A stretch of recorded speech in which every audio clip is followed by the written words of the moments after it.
Good evening, everyone. Good evening. Sorry about that. I had a little bit of a tech issue here, but the tech issue being that I accidentally spilled my Diet Coke a little bit, and I had to clean it up. So apologies. I was like, oh crap, and I don't want it to get everywhere. So luckily nothing got hurt, but it was just like, oh, I got to clean that up first. So welcome everybody. Welcome to a live stream. Yes, I know I typically don't go live on Tuesdays, but Johnny said that he might not go live over at the Plot Hole because he may or he may not, or he may do something really super brief, but he's really, really, really busy over there.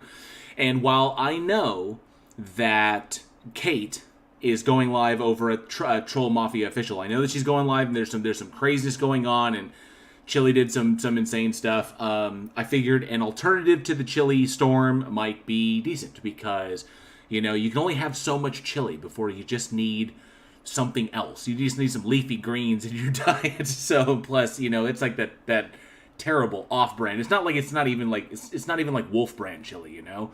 It's not even like Texas chili. It's just like, you know, a can that just says chili on it, and it doesn't even have the ingredients.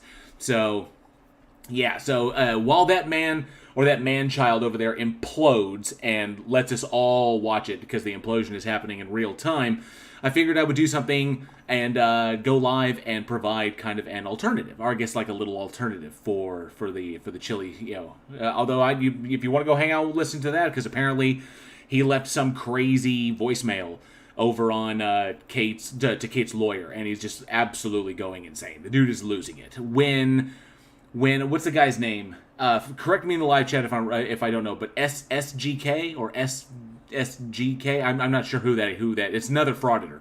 But if he comes out from a live stream, if he comes off in a live stream looking better than you do, Chili, that's bad. That's like really, really bad. So yeah, the guy is imploding in real time. He's obviously mentally unstable. Just his behavior alone. There's something different. I'm not gonna try and diagnose him. SGV, thank you. See, I don't even know him enough. And apparently Tuesday is McToon night. Well, is MC2 night. Okay. Well, if it is MC2 night, then MC2 needs to get his tail over here and get on my channel. Finally get on my channel and talk to me. It's been impossible to try and organize that to get MC2 over here so that we can chat. But you know, I wanted to provide an alternative and talk about some stuff, and not to mention, all of the live streams I've recently done, or the live streams I've done, are pretty much focused on, you know, me and Face of Horror and that side of it. And I haven't done like a Bridge the Divide live stream where I take a look at a video and do some reviews and like review some of the claims that I've heard. I actually have a two-parter that I figured once I was going through it, I realized, just like a previous one, this is going to be better served by a live stream. And so we can actually talk about the things that are said in it and address them. But I hope you all enjoyed the quick debunk of a Hovind henchman. I didn't realize how easy that one was going to be because it wasn't Hovind himself. I thought, it's like, maybe it's a little bit different argument. It's like, nope, it's the same, you know, tired crap. And then, of course, the video that you just saw, which obviously was a short one. It was just a real quick one that was easy to address, just a political situation going on in Texas. But everyone needs to be worried about it because Patriot Mobile wants to go national, and they want to start, you know, doing the same thing they did in Texas. They want to do it because in Texas they had the help of Abbott and Cruz and the effect of the legislature. And then, of course, they essentially used their funding platform, the PAC, to buy the seats on those school boards, and they essentially want to keep doing this. They want to do this in all schools everywhere so they essentially put God back in schools. So, you know, which is deeply problematic. But because once they're all in schools, then they can decide what books should be in there, what things should be taught, and then, of course, they're then dictating what is true and what is not true to our students. That's when it becomes, you see, it's step by step what they want to do, because they, you know, it's just bad stuff, just, you know, reality denialism and crap like that. But before we dive into anything, let's see who is in the live chat. And of course, I want to put this banner up as a huge giant thank you to all of my channel members, all the members of the Godless Army, and you guys make this show possible. You guys make this channel possible. So thank you all very, very much. And I'll even do a quick update on the Face of Horror situation, even though this is not a Face of Horror centric stream.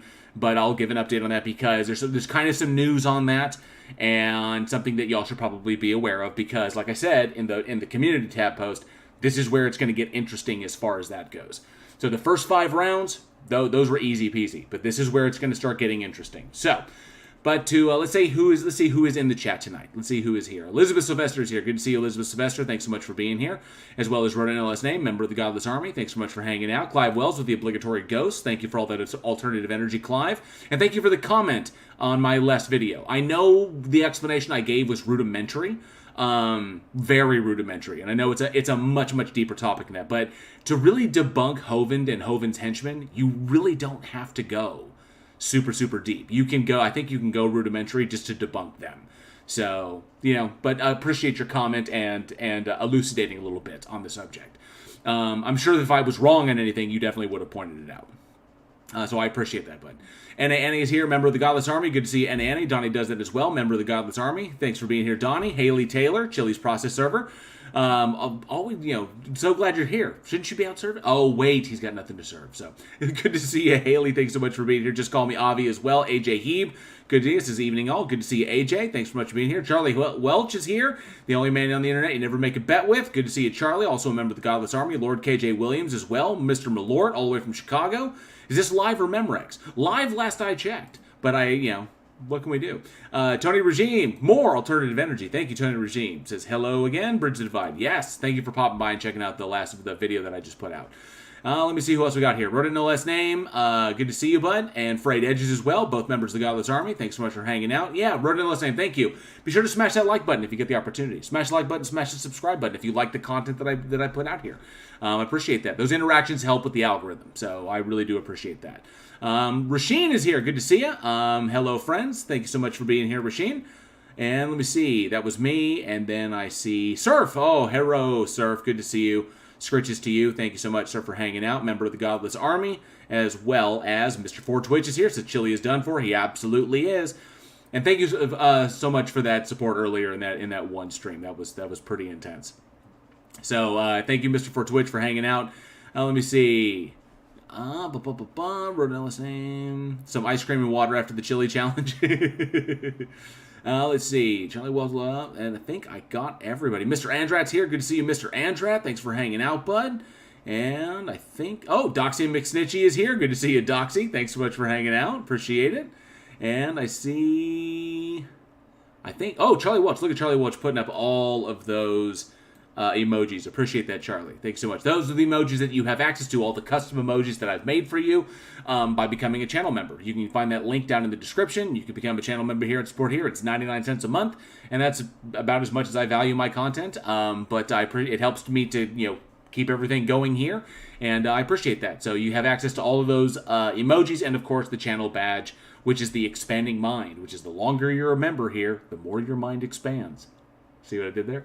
So thanks so much for hanging out. Thank you so much. Aged Fermented Chili is here. Says, I have Halloween cheese. It turned green and orange. El queso es viejo y anejado. So good to see you, Aged Fermented Chili. Thank you so much. And I think, Kate Made Me Do It is here. It's all Kate's fault. I know, right? You know what? It's funny. I actually want to... Oh, gosh, of Heckfire, member of the Godless Army, says, what's up, you big pimple? Just waiting to get squished. Good to see you, bud. Jay Vers is here as well. Good to see you, Jay Vers. Curbside Law Scholar Chili Suzalot is coming soon to a sidewalk near you, my scholarly law classes. Good to see you. Thanks so much for being here. Oh, and Surf, thank you so much for the $3 super sticker. Thank you. I appreciate that. As a matter of fact, you know what I'm going to do? Because I have the live stream going as well. Oh, thank you so much. And I see the live stream going over there just so I can make sure that I don't miss it, because there are some things that pop up with StreamYard. There's some things that pop up in the chat, like gifting memberships and membership. Like if you've been a channel member for a while, those one free ones, those don't pop up in StreamYard. So I have to double check and make sure I don't miss any of that. So let's see here. Oh yes. So I put it up in Kate's chat, and it was something that occurred to me. I thought that was interesting. Let me see here. I put it up in Kate's chat because I want to propose a new scientific law. The new scientific law, and I put it up in the Chili Watch chat. The new scientific law is the first law of mass hole dynamics. And it was just being tongue-in-cheek because Kate won again, and Kate just can't stop winning. Apparently winning is just the state that Kate is in, because Kate always wins, because and There's so much chat there, I may have lost it. But yeah, I proposed the first law of mass hole dynamics. And let me see.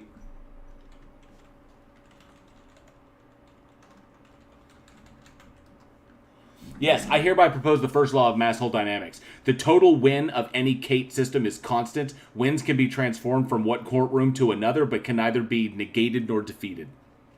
So I propose that as a new scientific law. The new scientific law is the first law of mass hole dynamics.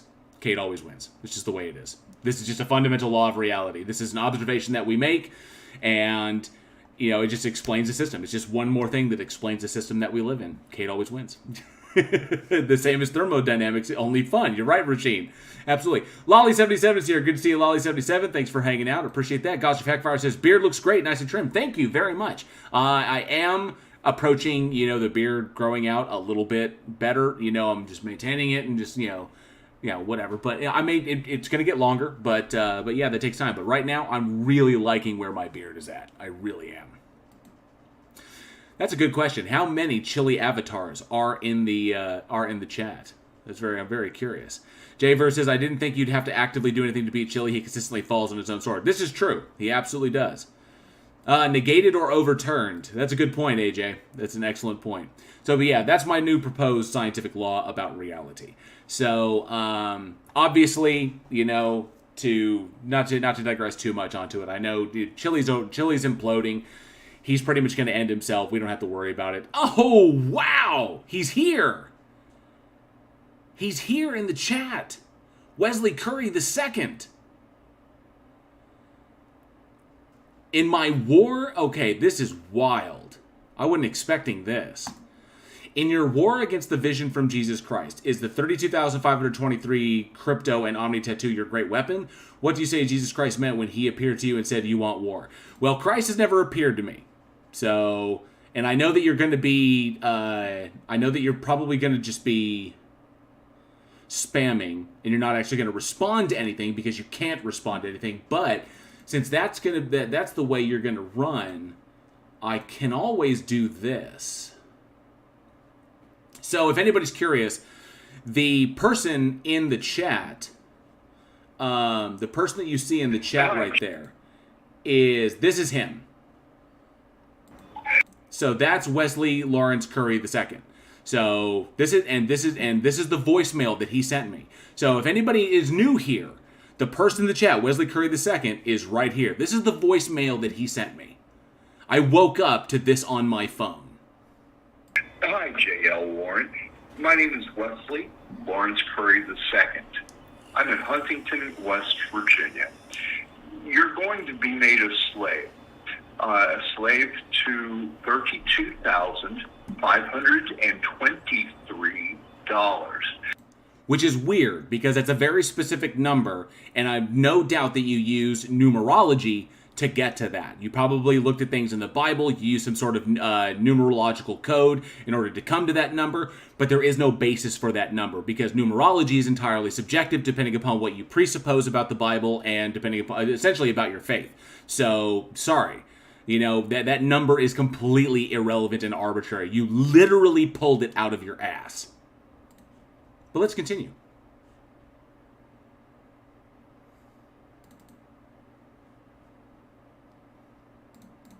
As soon as it plays. The money shall only be given to you in crypto coin. Which is weird, because the currency, crypto coin, is strange, because the thing about crypto coin is deregulated. So you said money manipulated and controlled by the corporations and banks. The purpose of crypto coin is to be is that it is not regulated. That's the point. It's the alternative to actual currency, to like the physical currency that countries use. The purpose of crypto coin is that it could be utilized everywhere, but it's deregulated. So it would not be controlled by the corporations and banks, because that makes no sense, because corporations and banks can't control crypto coin. That's the point. Okay? And the minute it would become that, it would cease to be crypto. Okay? The point of that's why it's a crypto coin. Okay? So you're literally refuting yourself here, which is why it's ridiculous. Money manipulated and controlled by the corporations and the banks. not money that you can trade freely between your friends or give to a family member or buy something outside of one of the stores. And the stores shall require you to be branded their slave with a brand called Omni, Omni. I know how to spell Omni, smart guy. Hey, Raven Darkstar, good to see you. Thanks so much for being here. Laura Raider as well, good to see you. Take your finger, dip it in Nutella, and do unspeakable things to that like button. Good to you. Thanks so much for being here. McKinnon Mitchell is in the house. Yo, JL. Good to see you, McKinnon Mitchell. Thanks so much for hanging out, bud. But yeah, this guy in the chat, Wesley Curry II, this is the voicemail that he left me. Restrictive crypto, it's almost like defeats the purpose. And he doesn't even say which crypto, of which there are like tens of thousands of coins out there. It's like, what crypto? If the government comes up, if you're trying to refer to like a universal currency, that's different from a crypto coin. Okay, that's different from crypto coin, depending upon which coin you decide to do. Because that currency, as established by a government or a world government or something of that nature, that currency would be regulated. All right? That's the difference. It's the fundamental difference of what you're saying. So yes, conspiracy wingnut is wingnutty. Absolutely.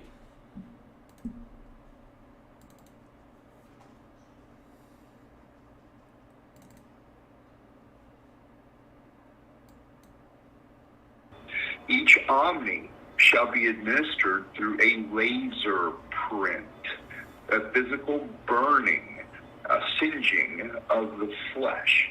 It will be done on your right hand wrist or on your forehead, and it's going to hurt, and it's going to smell like the smell of burning flesh. I'm a tattoo aficionado, so no, it probably wouldn't, but, you know, duh, if it's burning you, then yeah, no shit. When you get your Omni, the barcode with the Omni on your right hand wrist or forehead will allow you to walk into the stores to buy or sell food or whatever you want to buy with your 32,523 crypto coin. That amount, $32,523, is given to you after you're branded the slave with the Omni tattoo. Here's the kicker. As far as proof that Jesus is God, nah, that's a silly trick of you. No, it actually isn't. It's a legitimate question because it's not something that you can demonstrate. It's something that you assert based upon a book, which is not good evidence. Most of you similitude. Let's just say that the proofs that Jesus is God will not be given to you.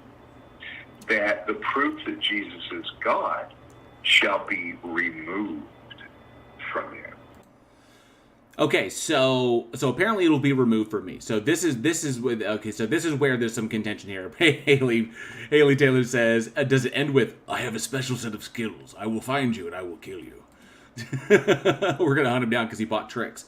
Yeah, so according to Aces, so what the fuck? Who is this nutter? I love that. This guy, yes, this is ridiculous. And J Verse says, seems complicated. Why not use an RFID implant? Good point. Exactly. So the point, this is where the biggest breakdown of this takes place. Is that when he states that the proof of God will not be given to me, it shall be removed from me. So, and I don't even think he's in the chat anymore. I think he left. I think like he bounced. He realized that he screwed up and that he's just like boom. And then he deuced out. So because he realized how like absolutely nut bar this whole thing is. The biggest problem is the way I took this was it was a contradiction that he didn't realize that he'd made, because going by what he says, that the proof that Jesus is God shall be removed, will not be given to me, it shall be removed from me. Okay, so if the proof or the evidence that I'm looking for is not given to me, then that is a choice that is made by the only person, the only entity that can give it to me, that is God. So if God chooses not to give it to me, then I have no excuse in being an atheist, because the proof was literally withheld from me. So I cannot make a logical conclusion when there is no proof. You literally just validated my argument there, the atheist position right there, when you said that it will not be given to you. Because that implies that the evidence can be withheld by this entity. And therefore, there's no reason to believe. Because if there's evidence, there's reason to believe. If there's no evidence, there's no reason. It's a logical contradiction. So, you literally validated my point here, Wesley. And then you say that the proof of Jesus God shall be removed from me. That means essentially, well, technically, by that terminology, it means that I had it and then it was removed. Which is weird, because if I never had it, how could I remove it? So I took this as just you being, like, not realizing that you were asserting logical contradictions and you didn't realize it. That it was as ridiculous as the rest of your voicemail. A friend of Johnny O from the Plot Hole, I played this for him. And he interpreted this as a threat. That it would not be able to be given to me because it will be removed from me, implying that I won't be around to receive it. So I don't know if this is a threat. I don't know if this is a threat. I don't know if this is just him being nut bar, weird. It is me. Okay, so Wesley Curry says, it is me. I have to prove Jesus is God. And if I do not do so, Jesus shall say the words, I do not know you. And on that day, all with the omni tattoo shall fall dead in that way. So here's the problem, Wesley. Let me remove this because we've listened to all of that. So here's the problem with that. How can I prove that? Now, if you're talking about proofs, like mathematical proofs, that's problematic because you're saying basically mathematically, you basically provide a proof for Jesus being God. Well, there is no evidence to support that other than what's in the Bible. Okay? All extant or all things that are extra biblical essentially just make mention of a person named Yeshua or a person named Jesus. Now, he's mentioned by individuals like, Josephus and Tacitus, but you look at the context in which they mention him, and you can literally, Josephus was not there. Josephus was repeating what he heard, so we can throw that out. Tacitus literally talked about Jesus in the same context that he talked about Heracles. Heracles did not exist. Yet you special plead that Christ did. So we can't go to extra biblical stuff because there's no account there. All right. So all you have to do is go at is the Bible. That's all you have to go on. But you can't demonstrate the truth of the Bible over the truth of, say, the Quran, okay, or the Tanakh. You can't marry the New Testament with the predictions in David. Because they're so vague, you could apply anything to it. All someone would have to do is come along. All it would take would be a Jew to come along, and they already are aware of the prophecy of Daniel. All they have to do is be aware of the prophecy of Daniel, and then say that they're fulfilling the prophecy of Daniel, which is the fallacy of post-diction, because they're using current knowledge to affect future outcomes. That's not the way it works, Curry. Okay? Here's my question to you. Instead of you just asserting all of your nonsense, okay, I have a very, very, very simple question. Well, it should be simple. A very simple question for you, Wesley Curry. And you said that you would respond.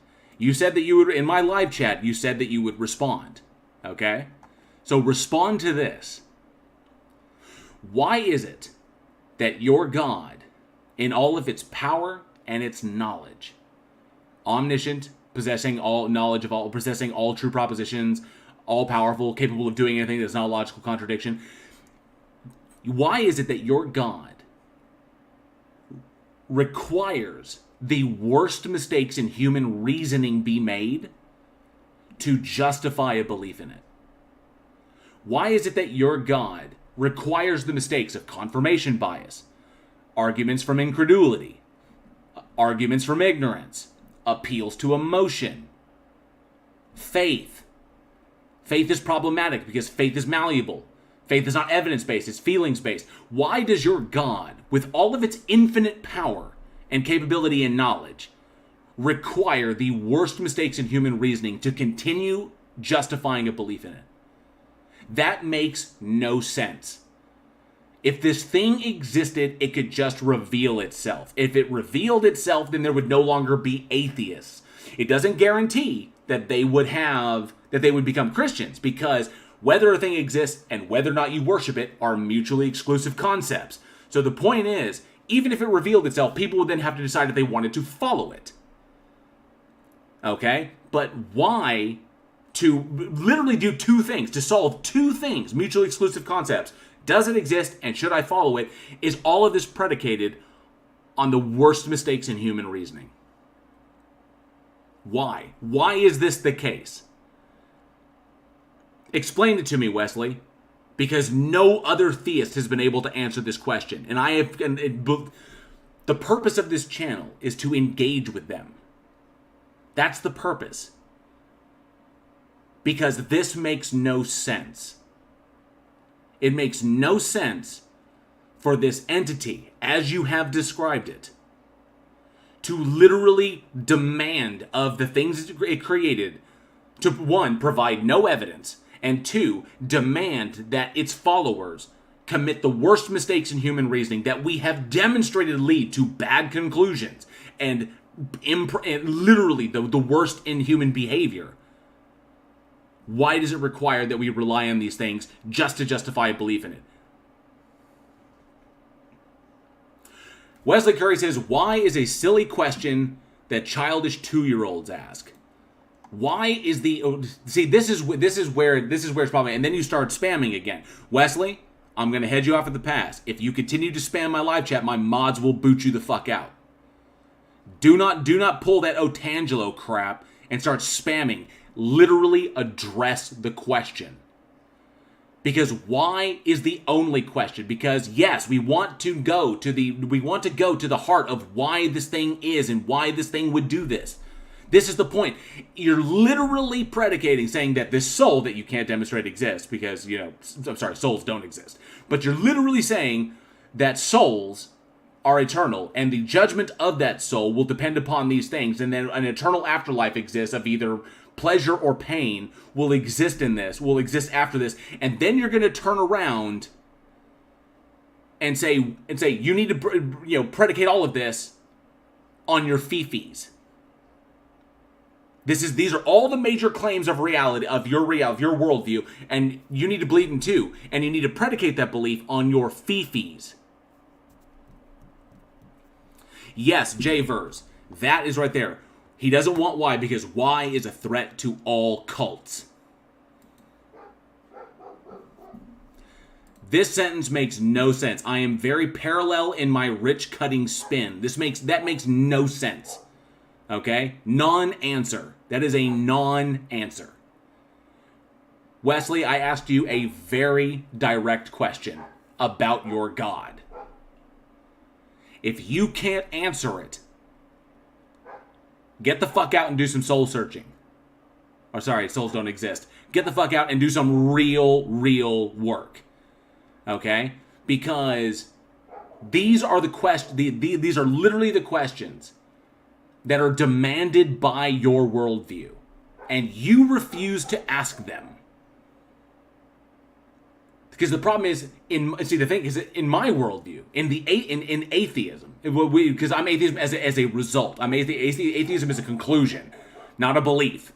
Okay, atheism is a conclusion, and by that conclusion, we get to that conclusion by asking these questions.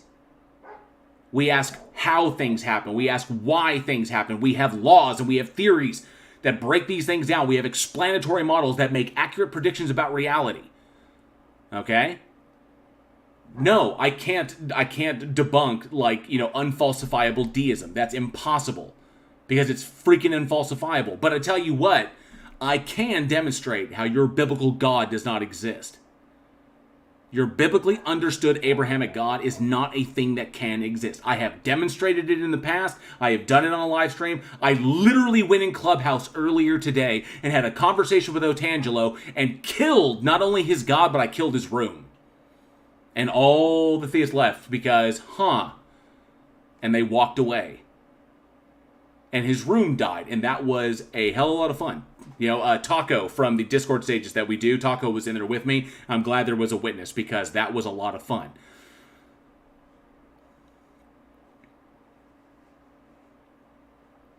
These dates are arbitrary. What are you doing, Wesley? What are you doing? Like I said, Wesley, if you continue to spam in my chat, my mods will handle you. You are here, and I've allowed you to stay because I want a legitimate answer. If you don't have a legitimate answer, then move on. Or keep your mouth shut and listen. It's that simple. Okay? Because all you're doing is spamming at this point. You're not teaching anybody anything. And your threats, your idle threats, don't impress anyone. They don't.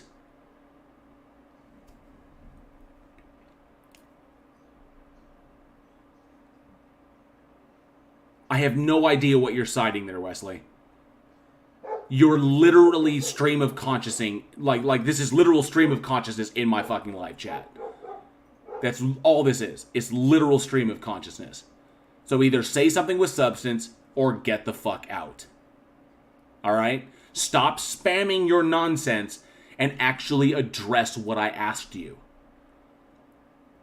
You've got the goods, man. You claim that it's true. You think you know how it's going to work out. And he left. Of course he did. Of course he left. He's got nothing. He has absolutely nothing. And the reason I'm agged, the reason I'm kind of agged right here is, one, I don't like waking up to psycho voicemails on my phone. Okay, I really don't. I don't enjoy this. I don't think anybody enjoys that, waking up to psycho voicemails on my phone, especially ones that could potentially be threats. Okay, idle threats are bullshit. If you need idle threats to impress upon people that your God exists, then your God is bullshit. Straight up. Okay? Yeah, I don't know what God he believes in. I don't know what denomination he is. I've been to his. He has a couple of Twitter accounts. I've checked them both out, and they're both fucking Looney Tunes. They're Looney Tunes. So, yeah. And what's interesting is I think he may have left. Yeah, if he left, I don't know if he's still here. Nope, he's still in the chat. He's still here. He's just being quiet. See, told you. Wesley, you can't wage war with something that doesn't exist. Okay? You can't. You have nothing. I don't know. November 21st, 2020. What? Like, what is the point of that? Hey, what's up, Aaron Reese? Good to see you. Mr. Andrade, good to see you. Thanks so much. Rodin LS Ames says, the flying spaghetti monster will rust your Chef Boyardee cans. That's true, J-Verse. Most of Christianity is idle threats. It absolutely is. Fucking insane. What the hell? Okay, Wesley, I know you're still listening. Because I can pull your name up in the chat. You haven't left. Okay? Learn Chinese? What are you smoking? What you say doesn't follow from one thing to the other, dude. If you predicate all your bullshit on fucking conspiracy theories, just say it. I asked you a very simple question, Wesley. Why can't you answer it? You got my attention. You got my attention when you left that psychotic voicemail on my phone. You got my attention. You have my attention now. Now answer my fucking question. If you don't have an answer, feck off. America falls to the Chinese. Well, okay, so this just goes to show that you don't really understand global economics, okay? Because if America falls, then China falls as well, okay? Our manufacturing, our production side, and our essentially our entire economy are both so intertwined with the two of them, or the two are so intertwined that if one falls, the other one falls as well. This was actually done on purpose. And the reason this was done is because one economy props up the other one. If one of us falls, that is an anchor for the other one. It will literally drag it down with it. So it's in China's best interest to ensure that America doesn't fall, and in America's best interest to ensure that China doesn't fall. That's the whole reason that they essentially took over like literal manufacturing and production for almost the entire planet, made in China. The reason for that was to ensure that it doesn't. They have interwoven their economy so deeply into ours that there's no way. If one falls, they both fall. That's simply the way it works. That is basic economics. So you don't even understand that. And now you're talking about nuclear war. 200 nuclear missiles, 4 sent to each state capital, sent from Chinese subs off Pacific coast. It would never work. It would never work, because if the Chinese nuked us, mutually assured destruction would nuke them. Literally, there cannot be a nuclear. If there was a nuclear war, it would be Armageddon. It would, to use that term, it would be the end, because mutually assured destruction. Everybody's got their finger on the trigger. If someone pulls a trigger, then other people are going to pull a trigger as well. If China pulls the trigger against a NATO ally, which would be friggin' ridiculous. Okay, if China pulled the trigger, then everyone pulls the trigger, and everyone's dead, and there's nothing to pick up. There is no human civilization anymore. There's nothing to win. It's called mutually assured destruction. Do you think we would literally let another nuclear power have their finger on the button, not have the finger on the button ourselves? It's not like they push a button, all of a sudden America blows up. They push a button, and their silos activate, and their nukes activate, and then they fire the nukes, and then we have our satellites pick those up, and then we fire against them. We just, oh, well, we can't defeat them. Boom, we fire our nukes, we take them with us. This is literally so dumb, Wesley. This is a denial of reality. And yes, Jason Hyatt makes an excellent point. State capitals are never the target. Centers of manufacturing and resources are the targets. They would nuke the breadbasket. They would nuke our manufacturing division. They would nuke all the areas where we have resources. When a nuclear bomb explodes in Chicago, USA blames Russia. We wouldn't blame Russia because we would know where the nuke came from. If it didn't come from Russia, then we wouldn't blame Russia. We know where those bombs are. And then we bomb Moscow. We wouldn't bomb, we probably, if we did a full nuclear strike, we would take out Moscow, but there are much more important targets. Russian subs, nuke Washington, D.C., New York City, Huntington, there's no way. Would you like to play a game? So, shall we play a game? Sorry, I misquoted War Games there. NORAD would track it and know it. That's the whole point. And we have satellite defense systems. Okay, this is literally insanity.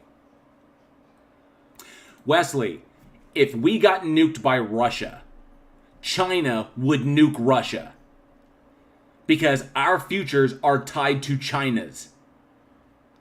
There is a reason why, and this is going to come straight out. It's going to come really interesting. There is a reason why Joss Whedon, when he wrote Firefly, he interspersed, basically the future in Joss Whedon's Firefly universe was the Chinese culture and American culture intertwined. There's a reason for that. It's because it is in the end of because the two major powers in the world right now are China and America.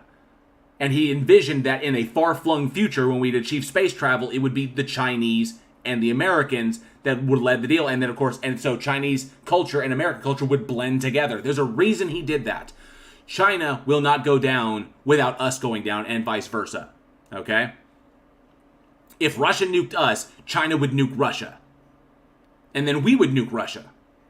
And then it would just be chaos from there out. So, no. Wesley, your stuff makes... And Jesus, what did Jesus talk about nuclear weapons?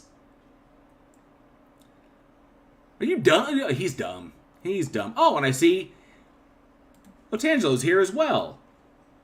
I said his name and it invoked him. So I said his name and it invoked him, unfortunately. So you know what that means, right? Since Otangelo is here, you know what that means.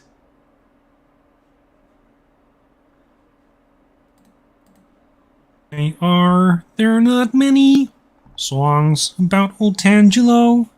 Is it 'cause nobody cares?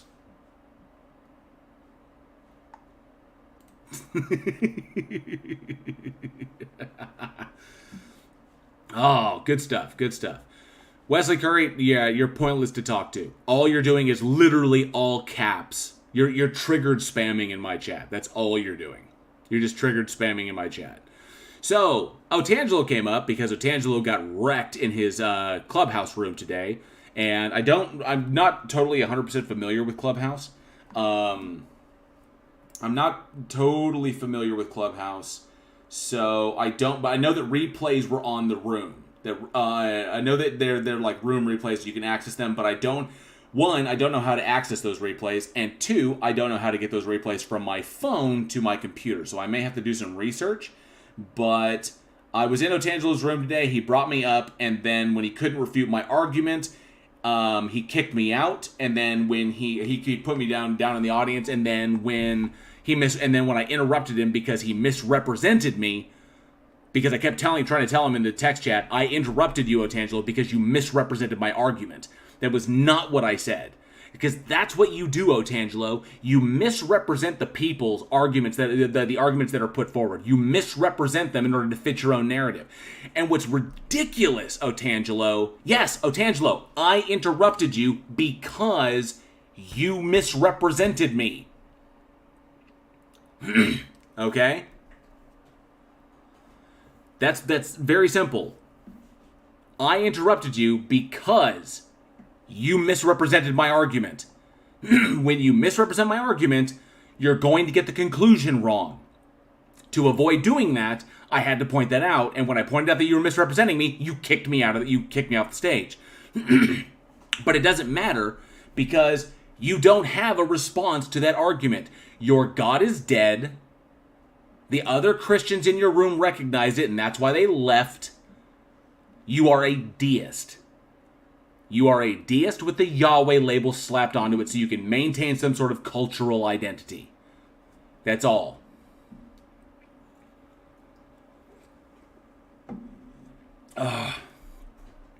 Wesley, you're a weird person. You're a weird guy. Straight up. And your idle threats don't mean shit. They don't.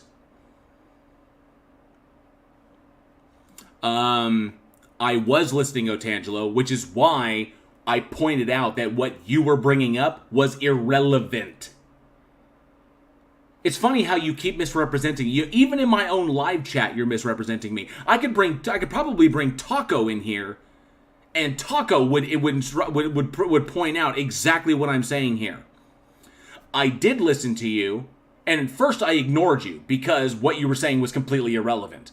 When I talk about the relationship between the uncertainty relations of quantum mechanics and the second law of thermodynamics, okay, when I talk about these two things and how it has been demonstrated that they are literally I wouldn't say contingent on one another, but they are literally linked in the respect that if you violate one, you violate the other. The article that I linked in the text chat explains this. It explains the mathematics of this. Okay? It explains how it is possible, how we know it to be true. Okay? Very simple. And yes, you did claim that the teleological argument led to the Christian God. You absolutely did. You literally argued for deism and then tried to literally about face it and turn it into the Christian God. That's how pathetic that was. And that's why Taco jumped on your ass. That Christmassy feeling? Okay, mods. Wesley has apparently left the reservation. I'll leave it to you, mods. I'll leave it to you. Otangelo says, you don't understand that quantum mechanics depend on the set of the Planck constant, which divides the quantum world from the macro world. That doesn't matter. It doesn't matter. That still boils down to an argument for deism. That does not get you to the Christian God. The argument that I presented was about the non-existence of the Christian God. That essentially you are a deist. Otangelo, this statement right here does not matter. It could have been a deity that did that. That's why I'm not addressing that. That was not a part of the argument. That's why it's irrelevant, Otangelo. It is absolutely irrelevant.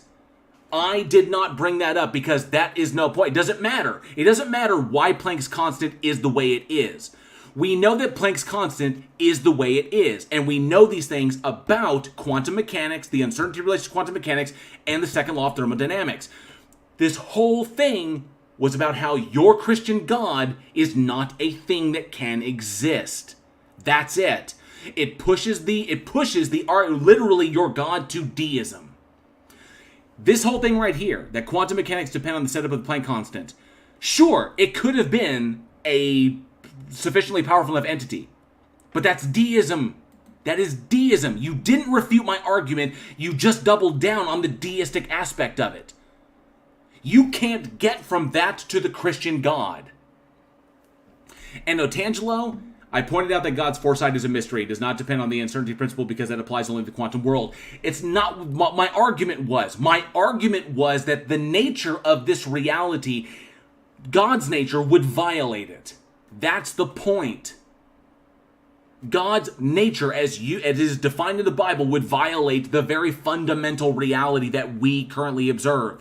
So therefore, it either is not there, or it is hiding the evidence of that violation, or it's not violating because it's not technically God, it's just deism. This just gets you to deism.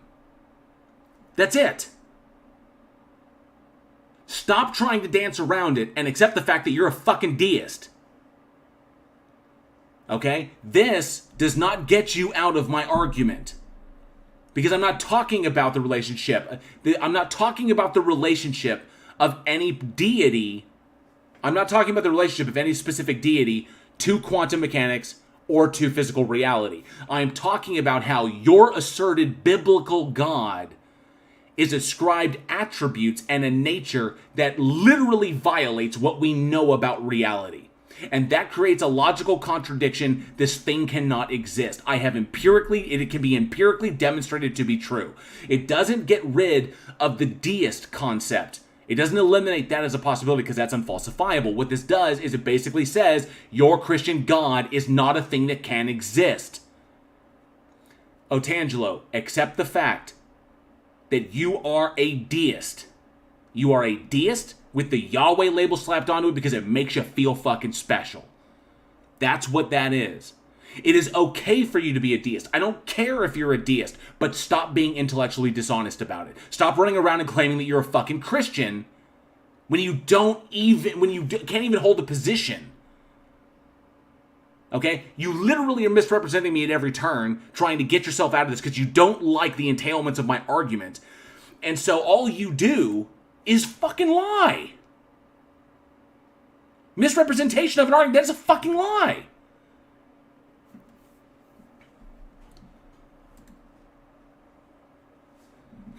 Aaron reads, ooh, Tangelo's going to hell. Sorry about that. Oh, let me see here. Tangelo, the mighty show destroyer. Oh, let me see. Mary Tone is here. Good to see you, Mary Tone. It says Daniel Glasser's here as well. Good to see you, Daniel Glasser. Laura Rader as well, if I said before. John Robertson is here. Good to see you. Says the uncertainty principle applies not only to the quantum level, but through chaos theory, it can apply to the macro level as well. Good point. Cindy Sue says, I am a Satanist. I tell you what I believe because I keep slipping off my chair. Brilliant. 37 dicks in a row? Yes, Otangelo. Make my argument so that everyone can hear it. You have no case whatsoever. Not a problem. I'll do it for these people as I've done it before in the live stream, as I did it for the people in your room. Okay? You notice how all of the people in the room that heard that were present for that argument, all of them were like, oh, we need to dive into this, but you didn't want to. Which is why your room died shortly after. So, the argument on this is very simple. So I haven't put this specifically into syllogistic form. I haven't broken it down that way because it's a bit complex as far as like the structure goes, but I will eventually put it in syllogistic form. But the presence of a syllogism doesn't really matter. It's what this is about is basically pointing out the logical entailment. The second law of thermodynamics is dependent on the uncertainty relations in quantum mechanics being true. I'll try to take this slow, but I've said this before, so I know a bunch of you have already heard this. So the second law of thermodynamics is dependent on the uncertainty relations in quantum mechanics being true. Violating the uncertainty relations in quantum mechanics results in a thermodynamic cycle of positive network gain. Violating the uncertainty relations in quantum mechanics violates the second law of thermodynamics and results in a demonstrably different universe than we currently observe. Because we don't have a thermodynamic cycle of positive network gain. That's a violation of the second LOT. So, if the second LOT is true, then the uncertainty relations in quantum mechanics is also true. Okay? That should be the conclusion. That we empirically test the second law of thermodynamics, we know the uncertainty relations in quantum mechanics hold true because the second law of thermodynamics is a physical law that we can test. Done. So, The biblical God is understood to be perfect and unchanging. We don't need to go into any further deals. It's just perfect and unchanging. The biblical Abrahamic God is understood to be all-knowing, meaning infallibly possessing knowledge of all true propositions. The biblical Abrahamic God possessed infallible simultaneous knowledge of all true propositions, which includes the position and velocity of all particles before it created them. The biblical Abrahamic God cannot violate its own nature, which is your argument. That is literally by your lights. The biblical God cannot create a universe dependent upon upon the uncertainty relations, the one that we observe, when its own nature violates that reality, violates the uncertainty relations. That's the point. The biblical God, the biblical Abrahamic God cannot exist as understood in the Bible. So, the logical conclusions of this are: deism, an unfalsifiable, sufficiently powerful agent that created everything, that kicked the football in the universe and left no evidence of its existence. Dystheism, an unfalsifiable, deceptive God deliberately hiding evidence of itself and obfuscating that from our detectability. Dystheism. Or atheism, which comports with the evidence and is intellectually honest as a conclusion, because it doesn't accept an unfalsifiable hypothesis as an explanation for anything. That's methodological naturalism. So, those are your conclusions: deism, dystheism, or atheism.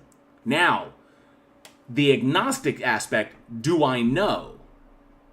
That falls into, do I know that this thing exists? So when do I or do I not know? Do I have knowledge? Now, I don't care if you follow JTB. I don't care if you adhere to Gettier cases. When it comes down to it, I know I am a Gnostic atheist about the Christian biblical God, or the Abrahamic biblical God. Just like I am a Gnostic atheist about Vishnu and Brahma and Odin and Thor and Zeus and Jupiter and all that stuff. I'm a Gnostic atheist, but when it comes to unfalsifiable deism, I am an agnostic atheist. Because it's unfalsifiable, there's no evidence for or against. We can't eliminate that possibility, which means I am agnostic to deism. I don't accept it because I'm a methodological naturalist, which means I reject unfalsifiable hypotheses on the grounds that they're unfalsifiable. So, I'm an atheist. It's that simple. Done. Fucking hell.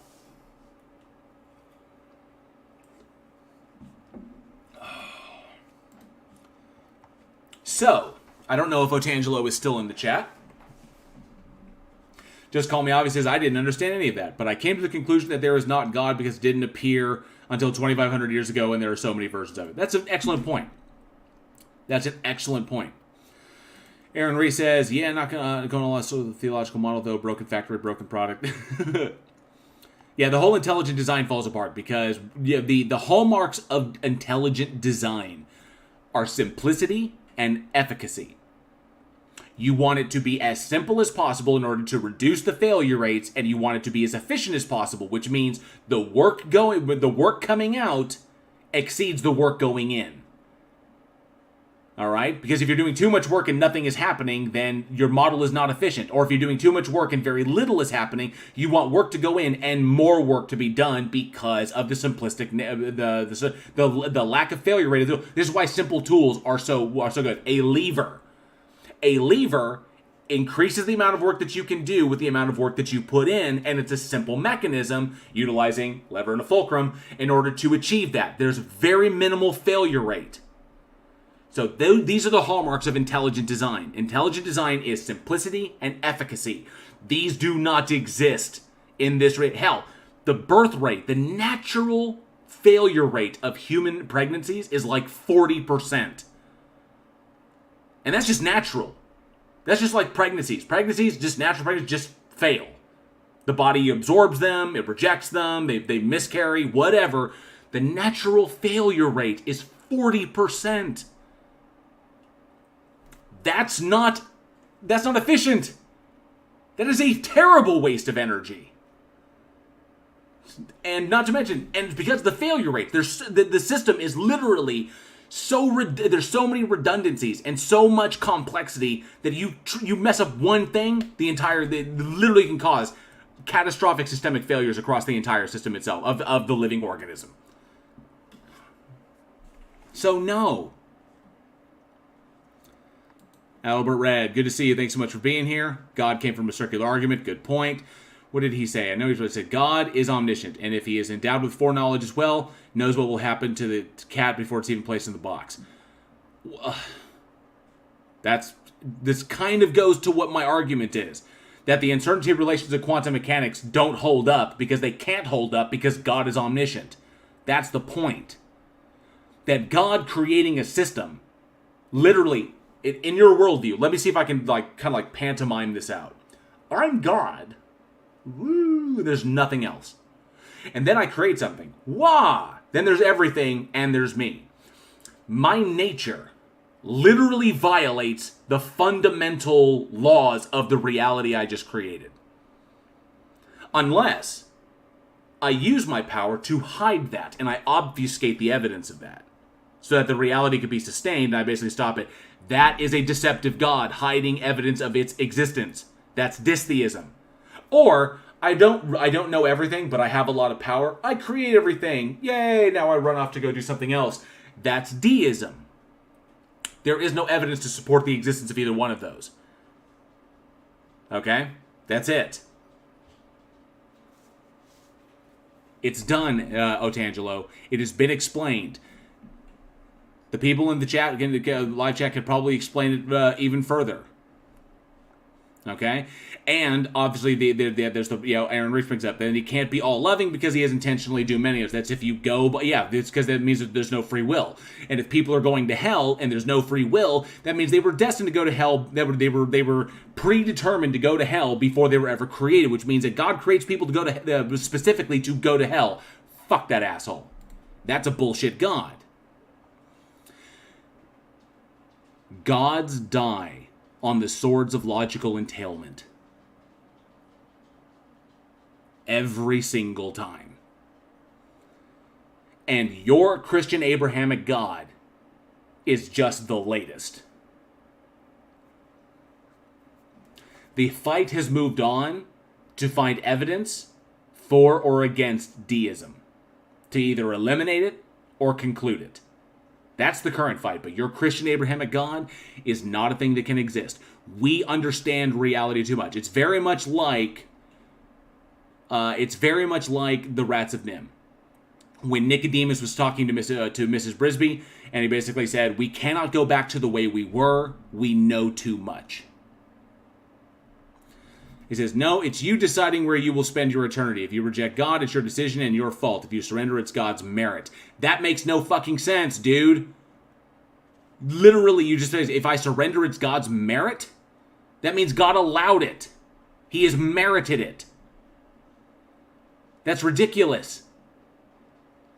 And depending upon the context there, you literally are talking about an egotistical God, literally the most powerful and knowledgeable thing in all of that started everything, and it needs to be worshipped for some reason. It's fucking retarded. Sorry for the use of that word. It's fucking stupid. It's fucking stupid. I didn't mean that. He's a little bit agged. Okay? And, sorry, the first statement there begs the question. Begs the question of anything to exist eternally, because it doesn't. Other than the energy that makes you up. Hey, Saitama. Good to see you.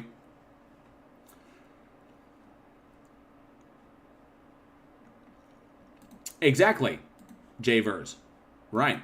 Unless you're deliberately trying to, turn your deistic position into a Christian position, which is really hard to do because it's very obvious when you try to turn your deist position into a Christian position. Literally, your deism with a peeling Yahweh label slapped onto it. A faded Yahweh label at that measure. It's pretty much all it is. All right. John Robertson says the Christian Abrahamic God could be non-omniscient, non-omnipotent, and non-omnibenevolent and exist. A triomni God cannot. There is a problem with the triomni God. There is a logical contradiction there, no matter how much they try to qualify it. But, yeah, but then it would essentially, the Christian Abrahamic God would just be deism. Pretty much it. AJ Heap says, I'm joining the religion that was boning wood nymphs. I can live with that lie. That's a good lie. Oh, good book. Oh, good religion. All right, so now that we've had a crazy person in the chat, and we have had fucking Otangelo popped in here, it was weird, and I've wrecked that. So you can, Aaron Reese, you could be saved tonight. It's up to you. Oh, Aaron Reese says, stop trying quantum mechanics when you don't get basic fucking logic, Otangelo. Ooh, Tony Regime is a good point. Water nymphs are slippery and more fun. Harder to hold on to.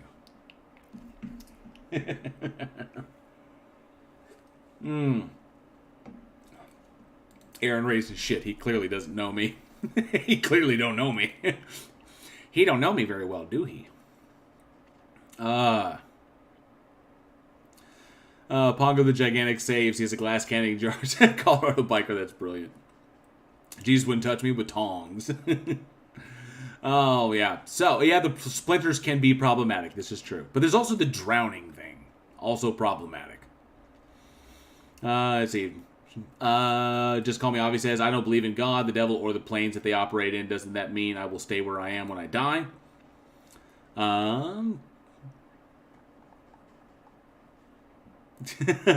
We will see. And that's where it always ends, Otangelo. It ends with the friggin' idle threats. That's all you have. All you have are idle threats. Typically, I try to be really, really accommodating with theists. I try to be really accommodating. But the really, really nice ones typically don't tend to show up. Why is it I always get the weird ones? I get the Mr. Delissos, I get the Otangelos, I get the J. Robbins, and I get the friggin' Darth Dawkins, and I get the Wesley Currys, okay, or the John Lees. Otangelo, it's an idle threat. We will see is an idle threat because we know what you believe. That is an idle threat. It's not an overt threat. It's an idle threat. Okay? Because the threat of hell is implied. The fact that you think that we are too stupid to see this is a real commentary on your moral state. No, technically we won't, because when we're dead, we won't see anything. So there isn't anything. That's it. You die. You're done. So no, we won't. You won't know if you're right. You won't know if you're wrong because you won't be able to. Because corpses can't talk. Because God hates me. Well, especially after I killed it, yeah. After I killed it, yes. So, anywho. I do know, Otangelo. I've demonstrated how your Christian God does not exist. It not only does not exist, it cannot exist. I've demonstrated it. It's just down to deism now. You're a deist with the Yahweh label slapped on. Done. I've explained it. The people in the chat understand it. The people in your room understood it. You're the only one who doesn't seem to be able to grasp this. I'm sorry. Hey, John Rapp. Good to see you, bud. Says, what's for lunch? Nothing at the moment. Although I may get hungry later on. Colorado biker, Jeebus, knock knock, let me in. Why? Because I'll torture you forever if you don't let me in, pretty much. Yeah. So, The Emperor's New Schrodinger's Cat by Richard M. Blaber. Yeah, well, whatever. If he's got nothing. I have nothing, I have no argument. I just presented an argument that you can't defeat. I just presented a defeater. for your Christian God. And I have the citations to back it up. I linked them to you. You ignored them. That's how terrified you are. That is literally how scared you are.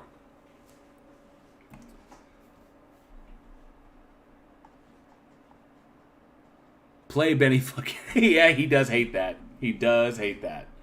Well, you have the emojis that...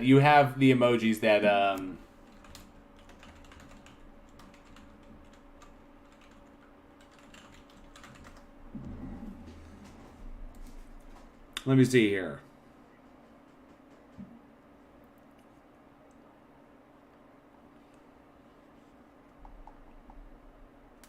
I say I don't see this, Otangelo. I don't know what you're getting at. So...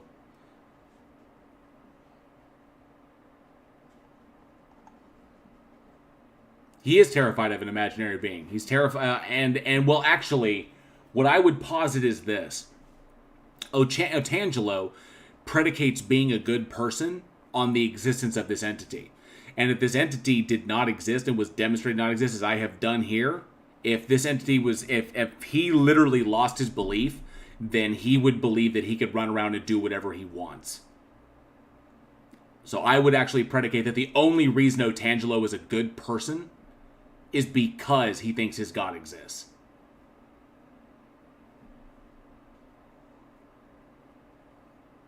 Pretty much. More like powdered custard. Tapioca pudding instead of a brain. It's not a straw man, Otangelo. It's not a straw man. There is good and evil in my worldview. I don't need an objective standard to subjectively determine if something is good or evil. I don't need to base that on anything. I can subjectively determine for myself what is good and evil. And yes, it is my opinion. It is based on my feelings. I'm not saying that it's objective in any way. It is a subjective standard. Okay? But I and the vast majority of society agree on what is good and evil.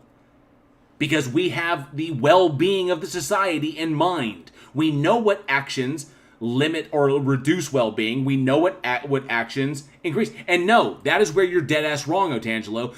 A subjective thing does exist. It just means it doesn't have an objective grounding. But there's no objective grounding for anything that is based on feelings. Okay? It does boil down to personal opinion. You are correct, but it doesn't make it invalid and it doesn't make it meaningless. Because we as a society have come together to agree upon what is moral. That's it. We come together as a society, we agree with what is moral, we establish rules and laws that enforce what is moral so that we can maintain the well-being of the society and the society can survive. That's what it is. It's completely and totally arbitrary. Different societies have different rules. Okay? The Society of America's moral system, the moral system of America is obviously different than the moral system of the fucking Mongols. But guess what? The moral system for the Mongols worked for the survival of the Mongols. They didn't care about anybody else. They cared about themselves.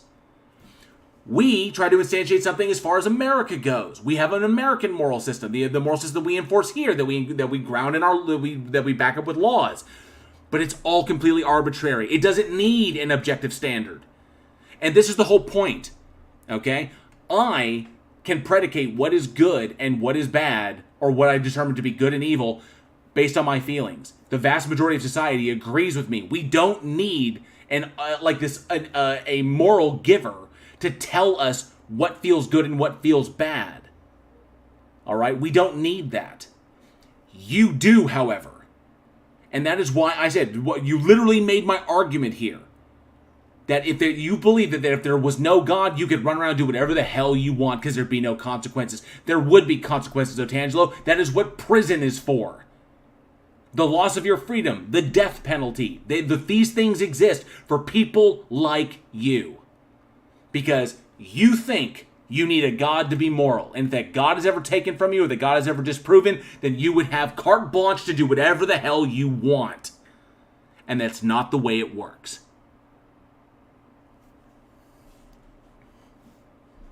So if you have nothing, if you have absolutely nothing to contribute, or to quote Darth, if you have nothing substantive to bring to the table, move on or shut your mouth and learn something. Okay? No one in this chat is convinced by your idle threat, is worried about your idle threats. And everyone in here can see how you've completely lost the plot and how essentially you've proven my point on numerous occasions. And yes, Colorado Biker is correct. Cannibalism and human sacrifice are perfect examples of different morals in respective societies. Because you'll sit there, Otangelo, and say that the Aztecs were abominable an abominable society that murdered people, like wantonly murdered people and shit like that just, with human sacrifice. The Aztecs and the Oaxacans, who both exhibited, but the Aztecs more so, the Aztecs did this. They committed all of those human sacrifices because they believed that the sacrifice of human life was necessary to keep back an actual demon that was their interpretation of sin. They believed that sin was an actual physical entity in the world, and that a society that wasn't willing to shed its own blood to keep this thing at bay would fall to chaos and destruction. That's the reason they committed committed as many human sacrifices as they did, is that they were literally trying to maintain their society by keeping sin at bay. This is what happens, Otangelo, when you make assertions about human history and human civilizations that you have no fucking concept of. And I know this information because I already corrected Ray Comfort on this.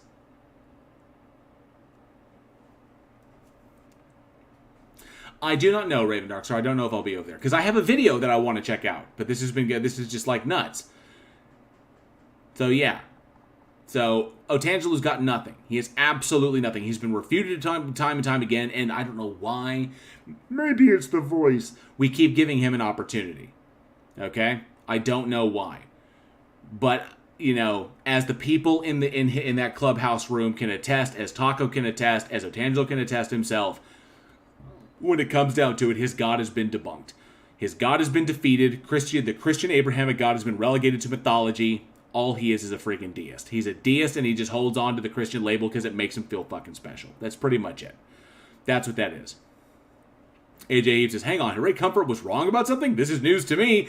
Oh yeah, old Banana Hand's been wrong a few times. I know you're being hyperbolic, but yeah. Or you're being sarcastic. I know you're being sarcastic, but... So I wanted to watch this video. I wanted to do an actual video review. So this was a couple of videos. It's actually a two-parter that I pulled up, and I recognized it was kind of like, going through this. I don't know if it would work for as far as, because it's so long. It's I don't know if it would work as like a live deal or as like created content. So I figured I'd just do it live, and it would be an excuse to do a live chat and maybe invite some discussion and talk about these things and some of this stuff. So.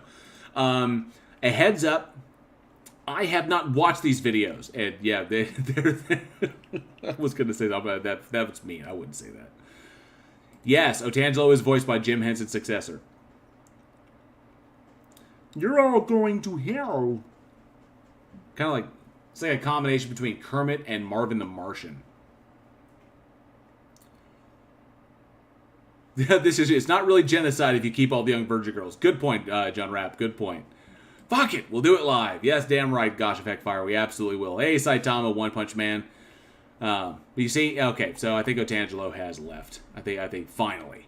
So I hate that when he kind of gets me off, but I mean, when he kind of gets me off topic. But it's that kind of nonsense. But the reality of it is, Taco can back it up. AJ, I made the argument to AJ. The kaboom! There's supposed to be an earth-shattering kaboom! Exactly. Thank you, AJ. So I gave the argument to AJ as well, and he was still parsing it out. And it needs to be put in a syllogistic form, but it's on point. And I've got the citations to back it up, so. Just comment says, I died on the operating table. I didn't see anything, just a cut in life. There once and here now. It wasn't too bad. The same thing was for me when I underwent surgery. When I underwent major surgery on my neck, it literally was like, hey, Zachariah Hooper is here. Hail Sagan. Good to see you, Zachariah Hooper. Thanks so much for hanging out, bud. So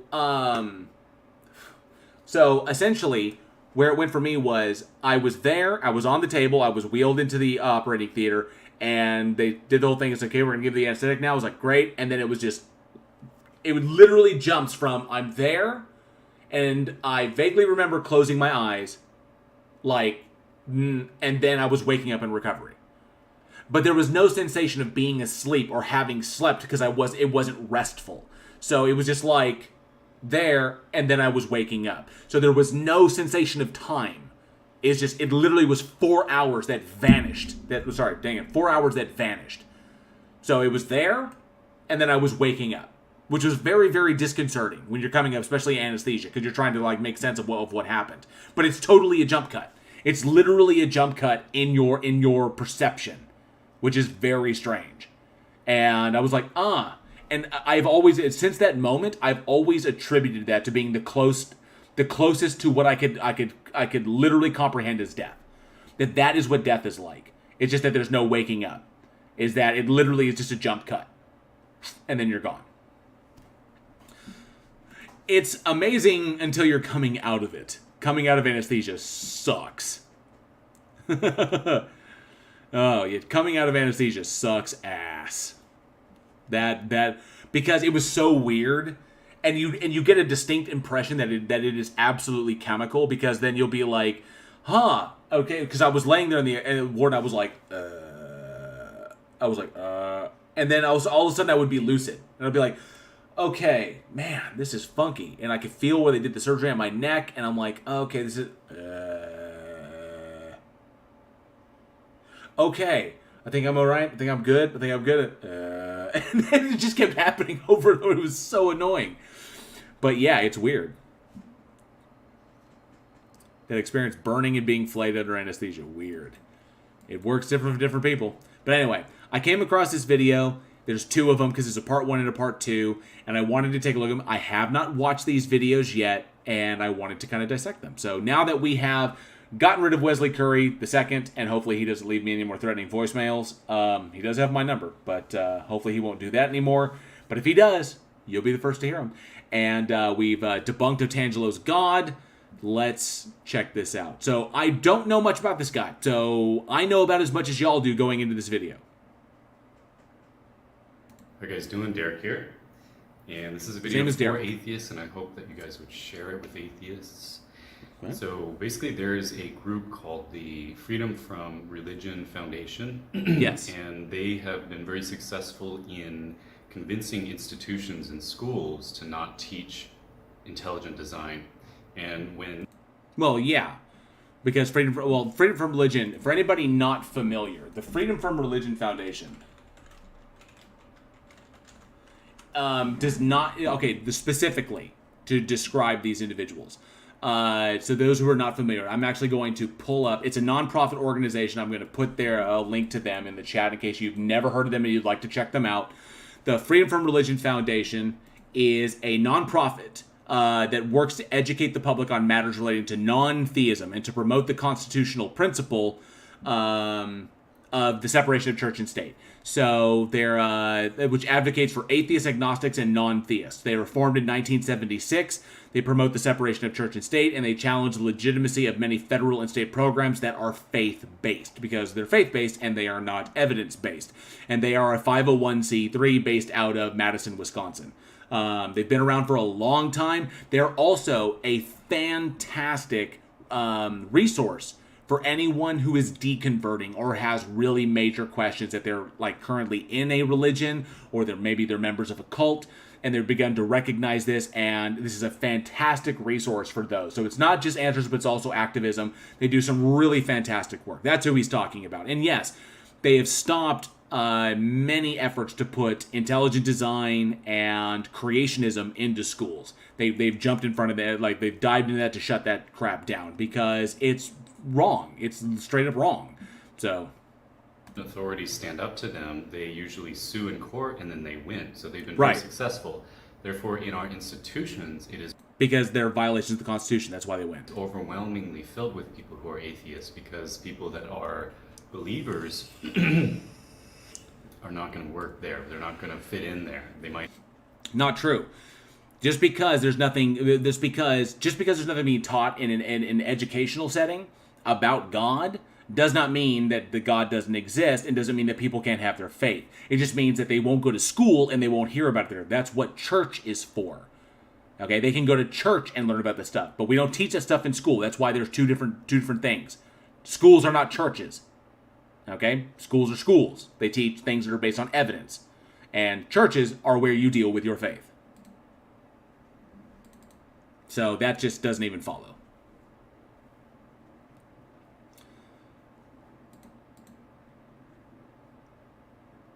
Come on. I hate it when it does this. Go to like a Christian school. And so basically we have an overwhelming Private school, yeah. One viewpoint being taught to us through school. Now, we also have a viewpoint backed up by evidence. The whole idea of evidence against God. Which I gave here today. Being taught, but it's actually not. There is no evidence against God. In fact, there's so much evidence for him. But the fact is, this evidence for God is not being treated as evidence. There is always a way for people to turn something that is evidence of intelligent design into not evidence by redefining what evidence actually is. No, they don't do that. They don't redefine what evidence is. Under the parameters of what is evidence, if there was evidence for intelligent design, then it would be evidence. You can't just turn evidence for one thing into evidence for something else or evidence against it, because it would be evidence. Then it wouldn't be evidence. This is why anecdotes don't work, because an anecdote can be actually turned around to, depending upon context, tone, or inflection, you can actually twist an anecdote.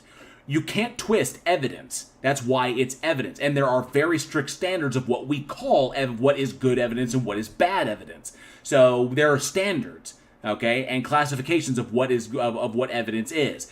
If the evidence is so bad that it can go either way, then it should be thrown out and not considered evidence at all. That's the problem.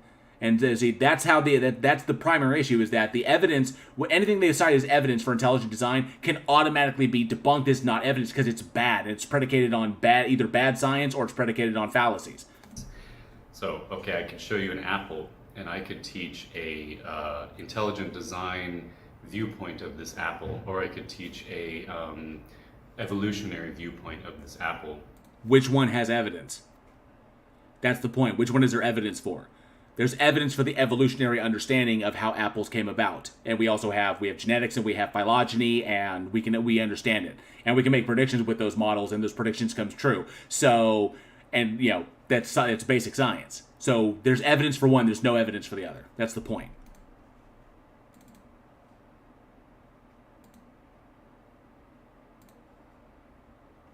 Point of this apple. But if you are constantly exposed to the evolutionary viewpoint of this apple, it's going to change your worldview. And so a lot of Christians are not necessarily dealing with this, where we go through the education system and we've got this view and all these words and stuff being said to us where we're just like, but everybody thinks this.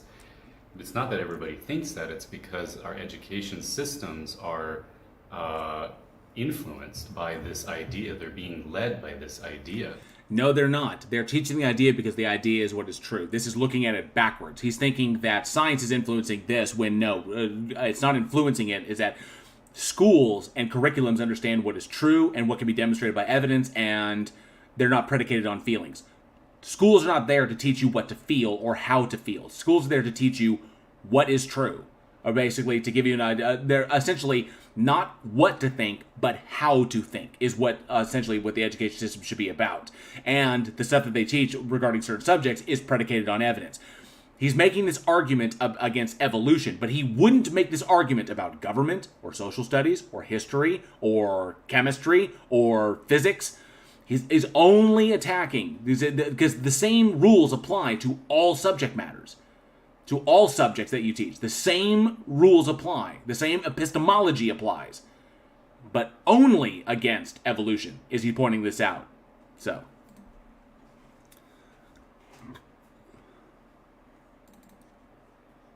I hate it when it does this. Idea. They're being led by this idea that there is no intelligent design. But scientifically, there's intelligent design. Like if we look at science... Now, it's no coincidence that the the world's famous quantum physicist, I forgot his name, he studied quantum physics for 20 years. Of course and then he won the Nobel Prize. And in his speech... What year? He said, all he can conclude is that there is an intelligence behind everything. that there is a God, basically. No, that's not what he said. And I think... No, you didn't drive it into the gutter, Aaron. Just people are listening to the video. Is that... if I remember that quote correctly, is like that it appears this way. Is that he cannot dismiss the appearance of this. But that... I think that...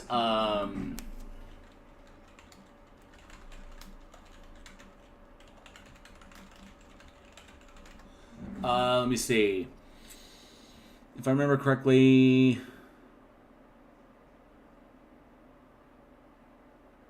No, I'm not going to be able to find it. He didn't give me enough information. Given enough time, I could probably find out who actually said that. But, if I remember correctly, it might have been Richard Feynman. It's possible. I'm not 100% sure. Quantum physics, forgot his name. So, I think if I remember the quote correctly, it was, he cannot dismiss the appearance of this, but it does not conclude that there's a God. And that's why he said, let's if we back it up, that's why he said, essentially there's a God. He didn't say there was a God, so he's literally misrepresenting this dude's quote. All he can conclude is that there is an intelligence behind that everything. The appearance of intelligence. That there is a God, basically. Basically, no. He didn't say that. He did not say that there was a God. He said that there's this appearance of intelligence. Okay? But they did not conclude there was a God. He's adding this to that. And there is a scientific impossibility that nothing can create life, because in science we see... Well, that's why we don't claim that. Something from nothing is a logical contradiction. See that life creates life. He's talking about biogenesis. And biogenesis, which is weird because quantum mechanics, how you jump from quantum mechanics to biogenesis is strange. Biogenesis was posited a long time ago, which is the observation that life comes from life. But organic chemistry demonstrates that life is composed of basic elements that are reactive, and that those reactions can occur in an unguided process. Whereas essentially, the early primordial Earth was the laboratory, and this chemical interaction took place, which resulted in RNA, which acts as a protein and then produces DNA. DNA produces those chains, and then so on and so forth. So, but yeah, basically red clay RNA synthesis is the prevailing hypothesis, but we understand that, jumping from quantum mechanics is weird. So, he misrepresented the quote, couldn't even tell who it was, although I think it's fine. I think Jay versus Rye, or whoever said that, I think... whoever said that, I think John Robertson was, I think it was Feynman, I'm pretty sure.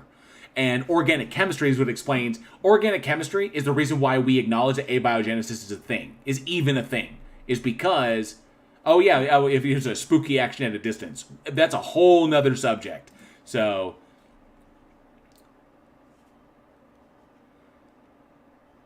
it's a true philosophical nothing. Philosophical nothing. There is nothing preventing spontaneous creation or spontaneous arisal of life, because creation implies creator.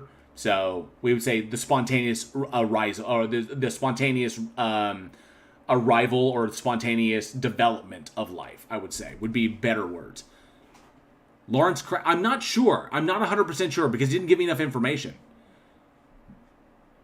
Ignore me, I'm just making bad puns. Because spooky action at a distance is also kind of interesting stuff. But yeah, he totally misrepresented that quote. Life creates life. That's biogenesis. The fact is, we can have very intelligent, very intellectual people in the education system. Very impressive, genius maybe. They still have taken appeal to emotion, emotional choice to teach a certain way. Right. They can choose emotionally. Even really smart people can believe things for bad reasons.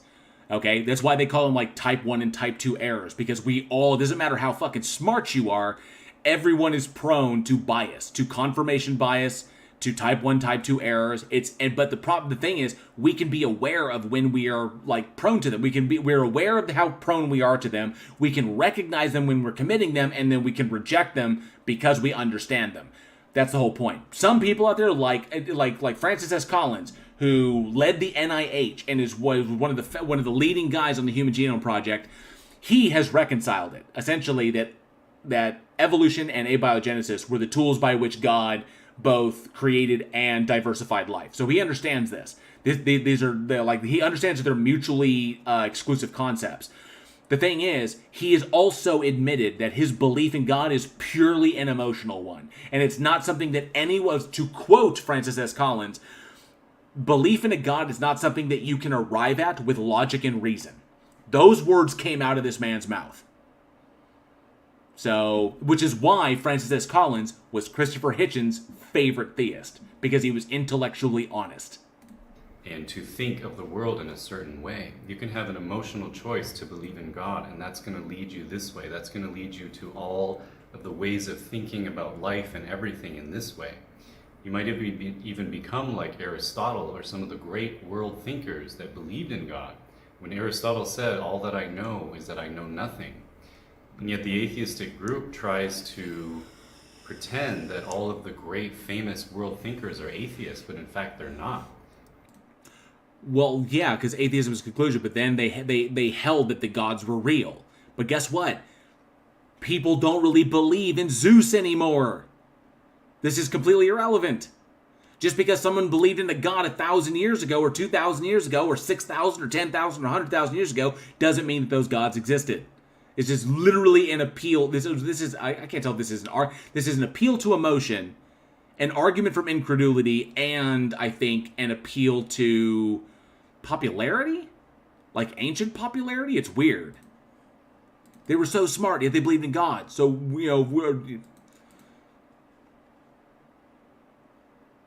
and yes, Aristotle was pre-Christian. Atheists, but in fact they're not. And the atheists have even said sometimes, like Albert Einstein, he's like, "Stop quoting me as an atheist. I'm not an atheist." Even Darwin never said he was an atheist. And so it's... But he also wasn't a Christian by Christian standards.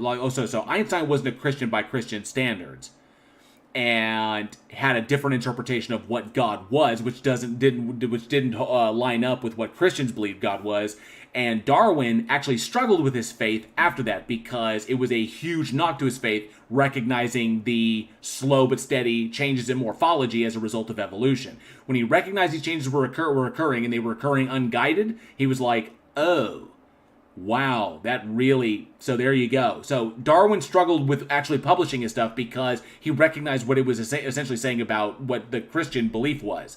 So yeah, these people, they're not what they are not what he's presenting them as.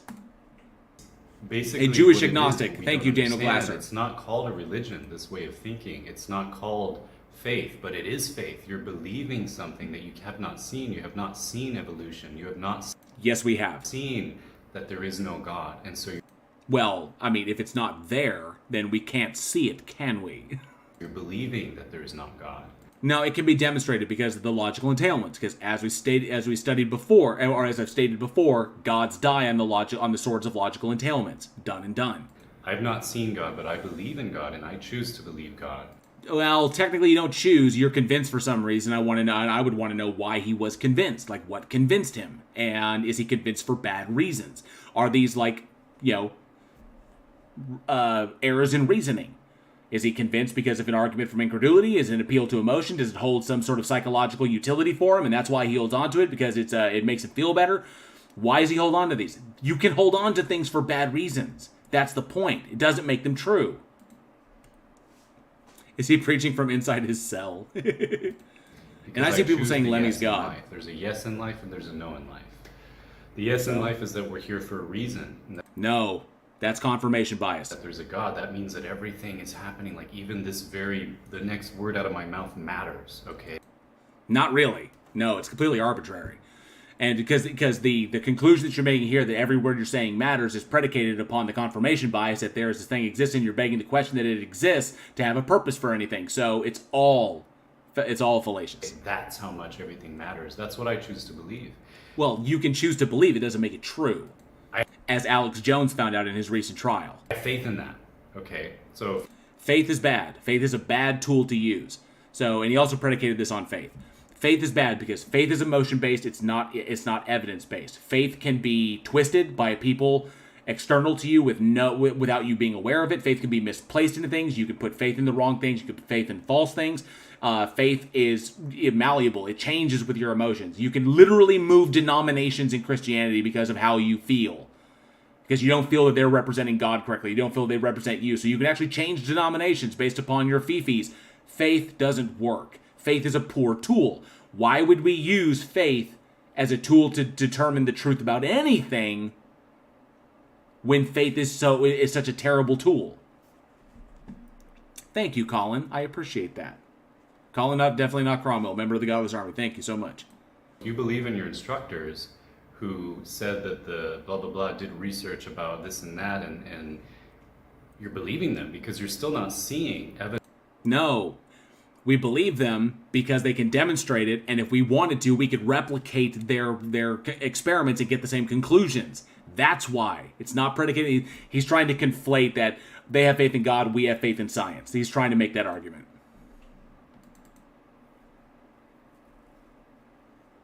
Because you gotta have faith. I'm seeing evidence of creation, and I'm believing it, because this is what I call evidence of creation. No. This is what you call evidence of evolution. No, because evidence to call it creation implies the existence of a creator, which has yet to be demonstrated. So you can't call it creation. So you just doing that is just begging the question. And there's not faith in science because science is replicatable, and I could do it myself if I want to. I just need to go and get the stuff that they did, and I can replicate their experiment. This is what peer review is for. Yay! But Can't you peer happen review the to claims of a have theist. The support, you happen to have the overwhelming majority of thinkers and people in the education system who have been influenced by mainly this group that I mentioned earlier. They're not being influenced by it. They're teaching what is replicatable, what is understandable, and what is demonstrably true. It's not influence, it's literally demonstrably true. So, sorry if he doesn't like that. Nobody says faith in yourself is good. I would actually predicate, I would say that it's called faith, but I would say it actually is confidence. Because you have evidence of what you're capable of, and you have trust in what you're capable of to be successful in, and you kind of like knowing your limitations. You know what you're capable of, you know what you're not capable of. You know that you probably can't play in the NFL, so you wouldn't have faith in yourself to play in the NFL. But you have zero confidence that you could play successfully in the NFL. But you do have evidence of what you are successful at, what you can be successful at, especially things in your immediate field, like maybe making a particular achievement in a video game. Okay? So you would have confidence that you could do things, and either a strong amount of confidence or a lack of confidence that you would be capable of doing something. Sometimes you can surprise yourself because you didn't know that you were capable of it, but then you now have evidence that you're capable of that, and your level of confidence goes up. So, because it's evidence-based. It's based upon what you already know about yourself, which makes it confidence or trust, not faith. Because faith is not evidence-based. Faith is the excuse given when there's no evidence. It's basically, I really, really want it to be true, so I will believe it's true because it makes me feel better or provides some utility to assume that it is. That's all it is. This makes me feel better about life. This makes me feel better about myself. This makes me feel better about the world. When things seem scary, it's kind of like a security blanket. Faith exists so that people can feel better about themselves so that they don't have to do the work. In my interpretation, faith exists because of fear, and faith exists because people are generally lazy. Because doing the work is really hard.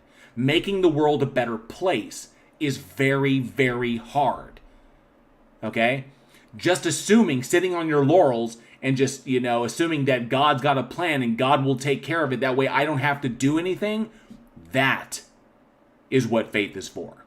Because it justifies that inaction.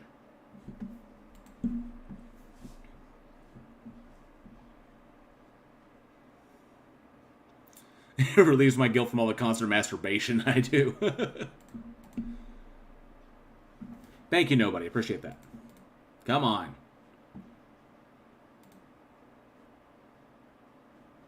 And so, what I want to get down to is that this is a choice of the heart that humans have Fifis. to make. It's your fifis.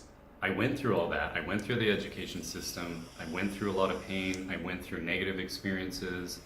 And I chose still to believe in God and to believe in Jesus. Because they make you feel better. I was making that choice first, and then I chose to seek the information and to seek the arguments and to seek everything, the way of thinking that aligned with that emotional decision. That is literally the definition of confirmation bias. He chose to believe, and then he went investigating. And of course, if you hold a belief and then you go looking for evidence, and the evidence you find, and then you interpret that evidence through the lens of your prior held belief, that's confirmation bias. He literally just stated that that's what he relies on. This is an error in human reasoning. Why does his God require this? This makes no sense. This is literally confirmation bias. I want to thank him for actually spelling that out.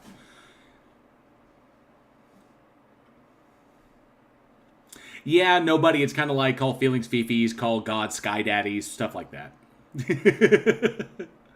Because sometimes they really don't like it when you call it a sky daddy. You can choose the other way, and you can choose to say, okay, I need proof, even though I don't Evidence have proof would of be evolution, but I believe in that.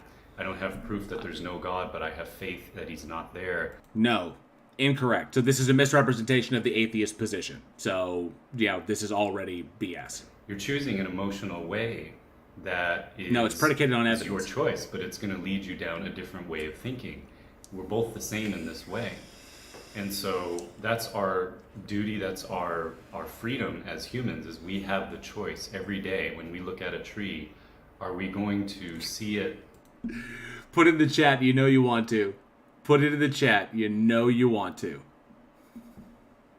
As through the idea that God exists, or are we going to see it through the idea that he doesn't? That's confirmation bias. It's why we don't start with the premise that God exists, because it's unfalsifiable, and depending upon the entailments, depending upon the logical entailments, it doesn't work. Thank you, Saitama. Yes, thank you. Adalbert Red and Saitama both brought it up. Look at the trees! Bruh! Colorado biker. Oh, look at the trees! It's look at the trees. That's what it was. I knew y'all heard it. You wanted to say it. And when problems happen in our lives, are we going to see them through the idea that God exists? He's an intelligent designer. We're all connected. We all matter. And so everything is going to be okay or not? Wouldn't it be amazing if that was true? You see, this is the psychological utility. And I'm glad that he's spelling this out. Because that essentially means that what we do in this life really doesn't matter. Because there's a plan that we can't, that nothing we do, because if God has a plan, and God is omniscient and all-knowing and knows all this stuff, then we've got then nothing we do matters, because we can't violate that plan. That plan was set in motion from the very beginning. It's not like we're violating the plan. So what you do really doesn't matter. And then ultimately you can choose one way or the other, but you're still going to be committing these logical fallacies or these mistakes in human reasoning to justify a particular belief, which is problematic because you would be aware that you're literally just you're winging it. So what does God say about those who truly believe in these things when you recognize that you have no evidence and you're believing either because it makes you feel good or because you're afraid of it? It's one of the two. It's either you derive something, you're either afraid of the prospect of it being true, so you want to like Pascal's wager it. But ostensibly, your God would know. The God would know if you believed for bad reasons. Okay? So, you're either believing because it makes you feel good, and there's no reason not to, Pascal's wager, and you're just kind of hedging your bets, or you're believing because you're terrified of it. You're terrified of the prospect of going to hell. These are both bad reasons to believe in a thing and to worship this thing. So, wouldn't your God know that? I might as well set the flood to the song, Oops, I Did It Again. Oh yeah, go get yourself a sandwich, AJ. Look at the genocide! AJ, you're brilliant. They get even more mad when you call Jesus Hope on a Stick. Actually, I had one get... and it's true, they do get mad when you say that, but... I got one. I had one get really mad at me when I said Jesus was the David Koresh of Iron Age Palestine, and he got really bent out of shape when I said that, like really bent out of shape.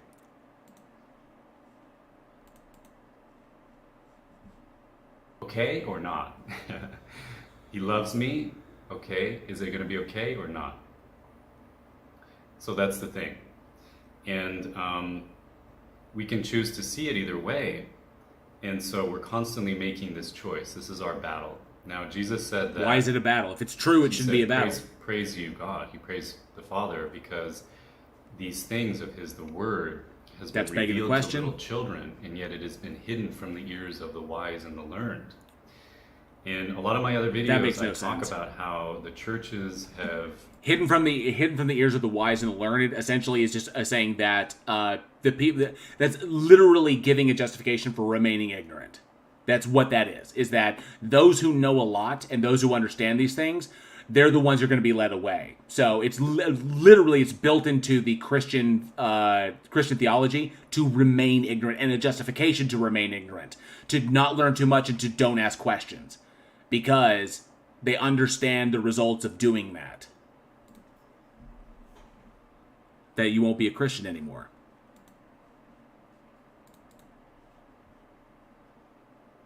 Have messed up the original Word of God. I know a lot of Christians who turned away because of the hypocrisy of the churches, because Christians were seen as so judgmental, for example, even though that's not really what a Christian should be. The whole name of Christian has been muddled, where I don't even want to say that I'm a Christian anymore. I'm a spiritual person who believes in Jesus. That's what I am. Then you're a Christian. So I want you to know that this choice to be an atheist is a choice that you're making. It's not a choice, it's a conclusion. I want you to know that you have been exposed to a lot more atheistic viewpoints than you have intelligent design viewpoints. No.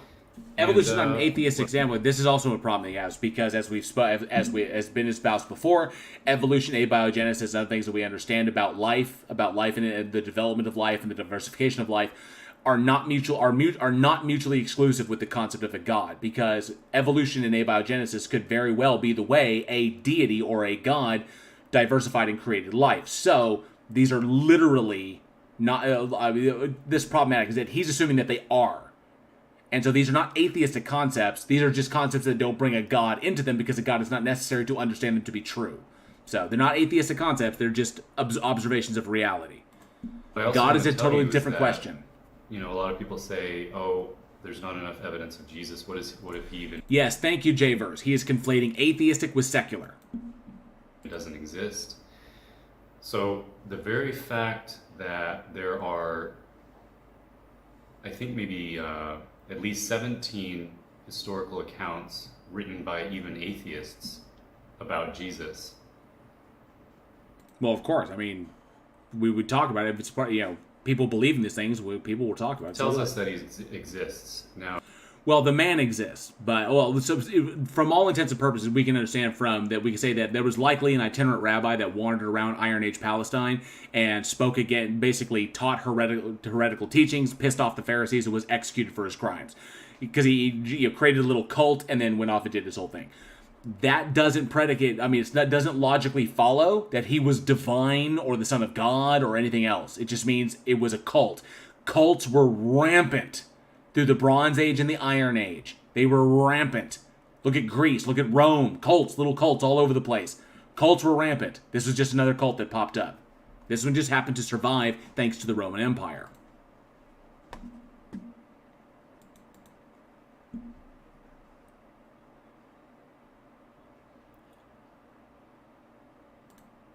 that he exists. Now, it also tells us that he is Yeah, God, they're still rampant. Because They are. a human, think about it, if a human tells you that they're God, it's so easy for a human to make a mistake. Even fumbling in their speech would give it away that they're not God. And it's impossible for a human to not make a mistake and to not be without sin. And so, Begging the question, assumes God exists or assumes that an entity exists to predicate anything as sin. so if someone is able to say that they're God and live until they are crucified, until they are 35 years old, Of the tens of hundreds of thousands of people that the Romans crucified, both at Golgotha and across the Appian Way. like, and have crowds follow them. Like, that's the only way That's that a cult, he would and it wasn't be crowds. in It was those actually quite history small. books, is if he actually did become that famous and have crowds following him from city to city, and people traveling miles to see him, and him being written in historical records through of his execution, his crucifixion. AJ, this guy has less charisma than Eeyore on Thorazine.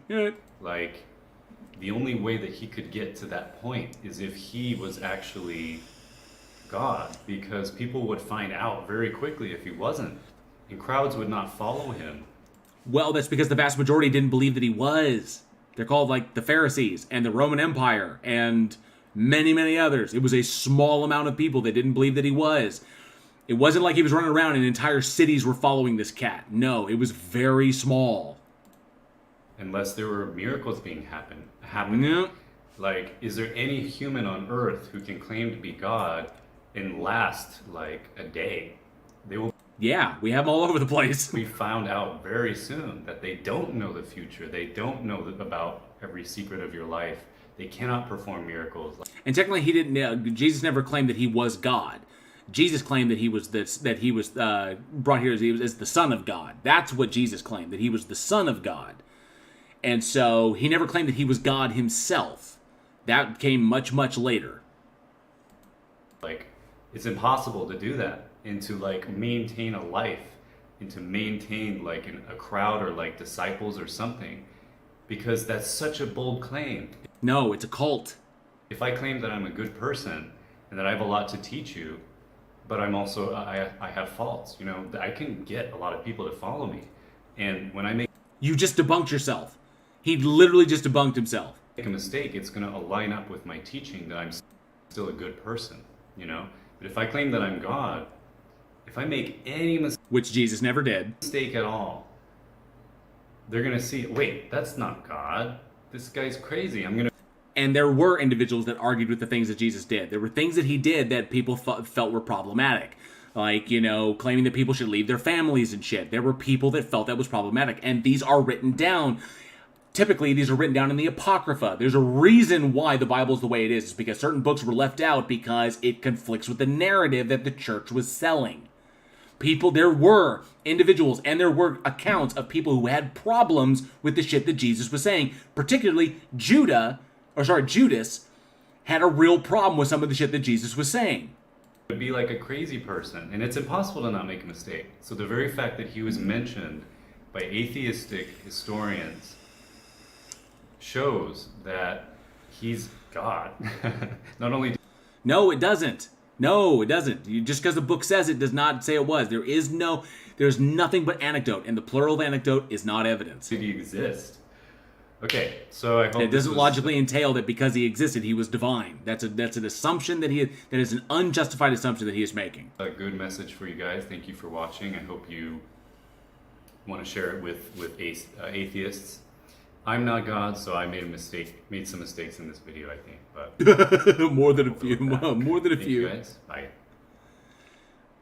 So that was part 1. So he came back and did a part 2. So I'm kind of curious about this. I'm wondering if it's more of the same that we'll just dunk out.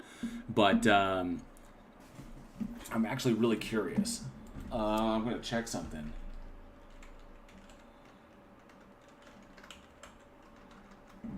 Oh, that's wild.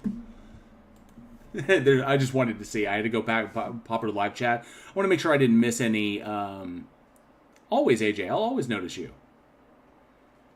That's how I validate myself. If AJ Heeb and like McKinnon Mitchell and other like legends and frayed edges, basically, if anybody shows up in my live chat, I'm completely, totally validated. I'll try to notice everybody. JC the Greater. Oh, holy shit, JL's into this. I just slandered JC the Greater. He didn't spot it. I may not have seen it, dude. Wait for it. Oh, the only carpenter worse than Jesus is John. Oh, you suck. Don't even play that game with me. Don't even play that game with me. You take that back. You take that back, sir. I wanted to see if those who will not be named were still in the chat. And I popped over to the live one just to see, because if you start typing in their name, then their name will pop up because they're available to talk to. I wanted to see if they're still in the chat, and they're still here. And they're still here. He looks like World War II footage. He's waiting for the Allied soldiers to release him. That's twisted. How you guys doing? Derek here, and this is the follow-up video to the other video that I did about atheism and for atheists. Richard, thank you for me. First of all, I don't have time to reply to every comment. I used to debate online and type this thing and then they reply, and it's just an endless thing. But the human psychology, it's like we have what we believe, and it doesn't matter what evidence I'm going to present to you, doesn't matter what evidence you present to me. I'm not going to change my view, you're not going to change your view.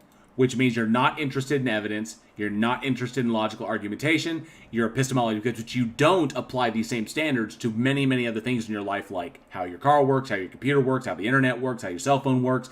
The theory of quantum electrodynamics allow you to use the touch screen on your damn phone. So literally just thank you for displaying a break in your epistemology. Good work. Right? However, I would like to be a voice, because kind of a new voice, because I think that if you really want to find the research and the evidence, whether it be in out-of-body experiences, evidence-based out-of-body experiences, or what the scholars agree about Jesus now, the works of Gary Habermas, for example. Oh, hey, I saw that. Hey, Logan Sandman's here. Good to see you, Logan Sandman, another member of the Godless Army. Thanks for hanging out. He looks like how I feel when I have a red blood cell count of 10. He definitely is suffering. I think it looks like a vitamin D deficiency. And wrote no. That deserves that Bugs Bunny meme. No.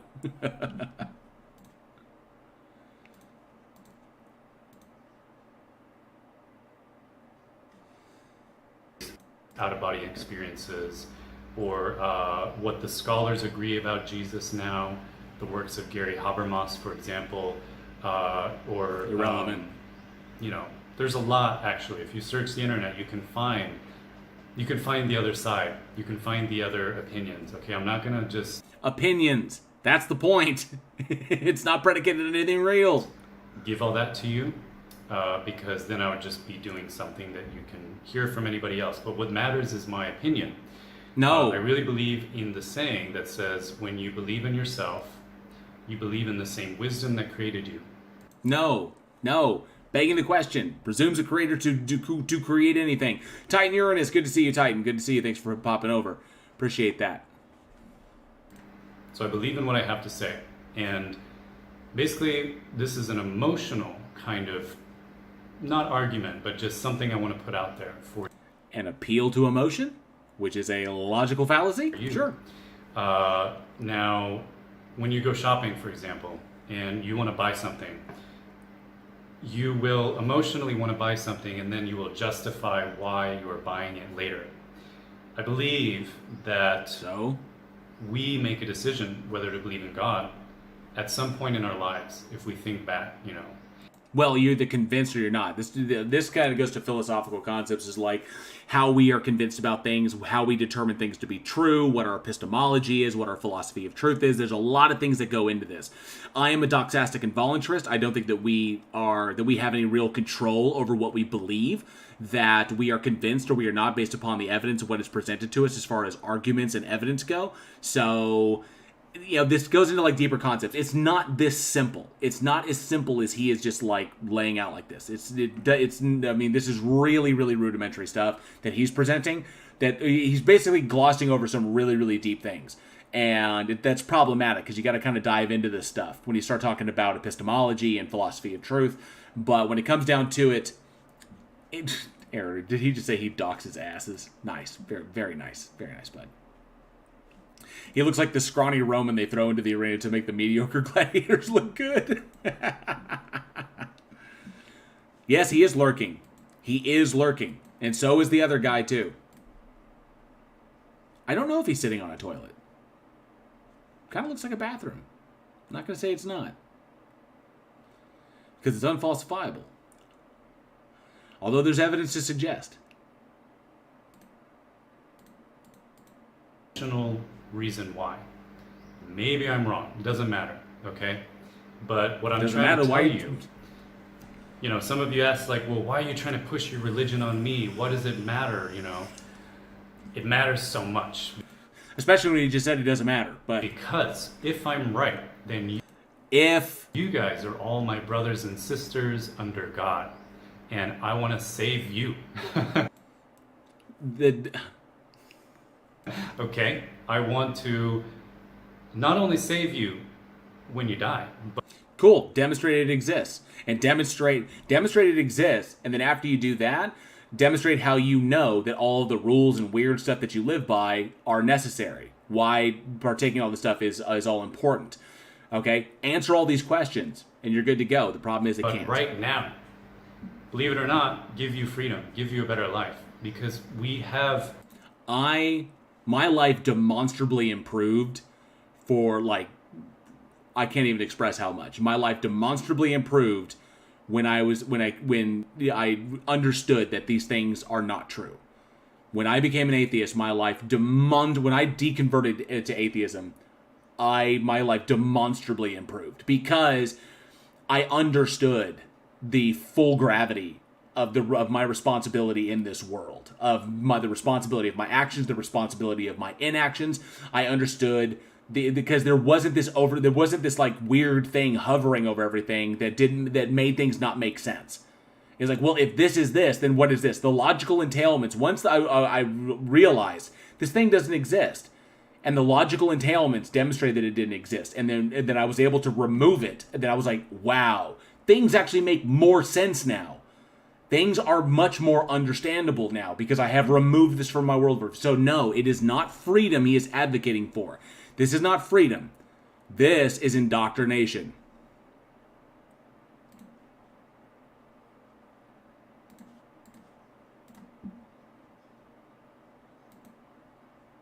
I hate when it does this.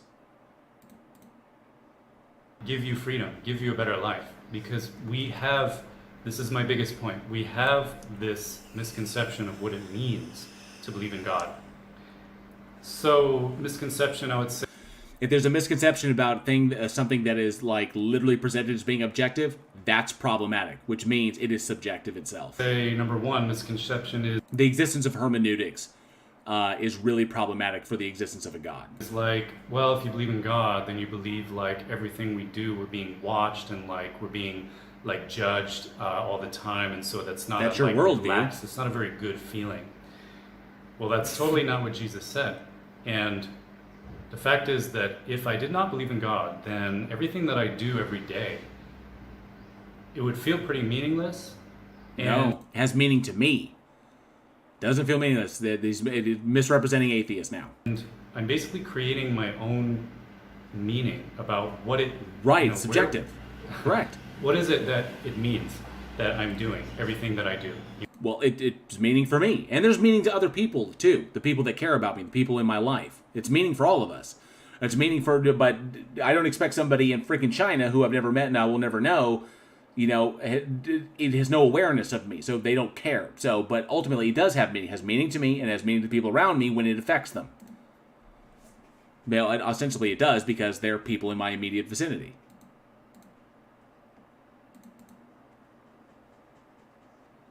My own meaning about what it, where, what is it that it means that I'm doing everything that I do? For each individual to determine for themselves. And I know that it means nothing. I'm not going to have motivation to do anything else. No, just because it's subjective does not mean it's invalid, doesn't mean it has no value. It does not mean it's invalid or has no value. It's like there's so much more meaning put on my life when I know that everything I do matters. It does. There's just no. It kind of does. Yeah, your actions and your inactions, but there's no God to predicate that. Because I know that God is like a good parent. The good parent watches their children and watches what they do and teaches them lessons. Because I'm always doing bad things. Begging the question. I'm evil, just like you. No, I am not evil. I am not an evil human being. That's your fucked up indoctrination. I can't remember this guy's name. Starts with a D, I think. That's your messed up indoctrination. That is not on us. That's you putting your worldview on everybody else.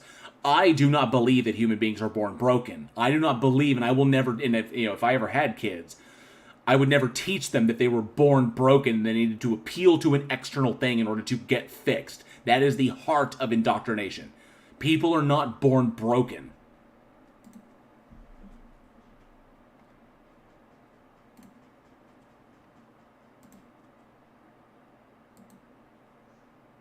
And lessons. Because I'm always doing bad things. Hey, plot hole, good to see you, bud. And yeah, go check out the, he put his link in there, the fundraiser, Insomniac Films. He's doing a big one. Because I'm evil, just like you. We're all good to see you, bud. And there's things that I'm doing that I'm not even aware of that are evil, okay?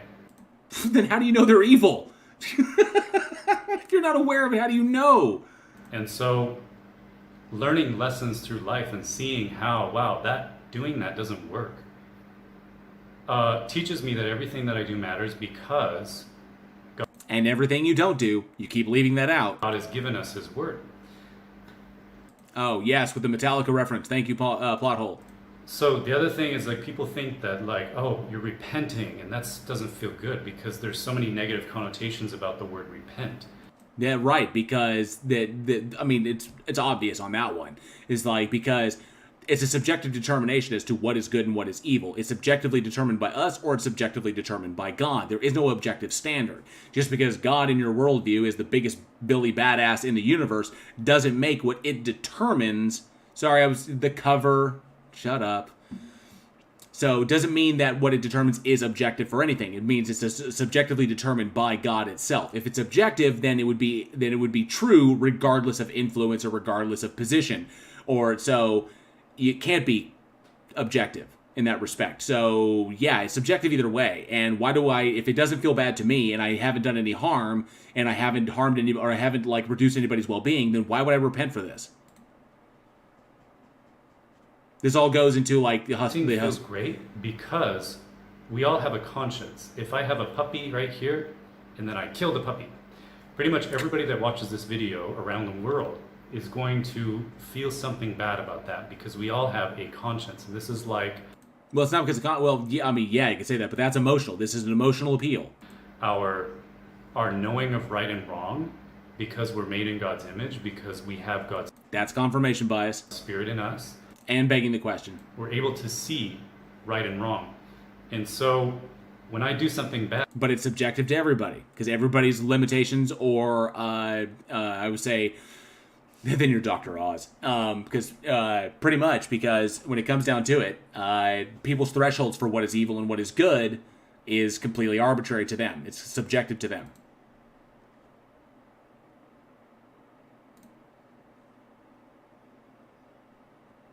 So when I do something bad, or when I did something bad 10 years ago, and I'm not forgiving myself because I don't have a reason to forgive myself, it's not going to feel good. But what's great about repenting is first a declaration that God expects more from you. And it's kind of like a push to be your best self, to be your greater self. It's an unnecessary step. You don't need to add into there. If you feel bad about something, don't do it again.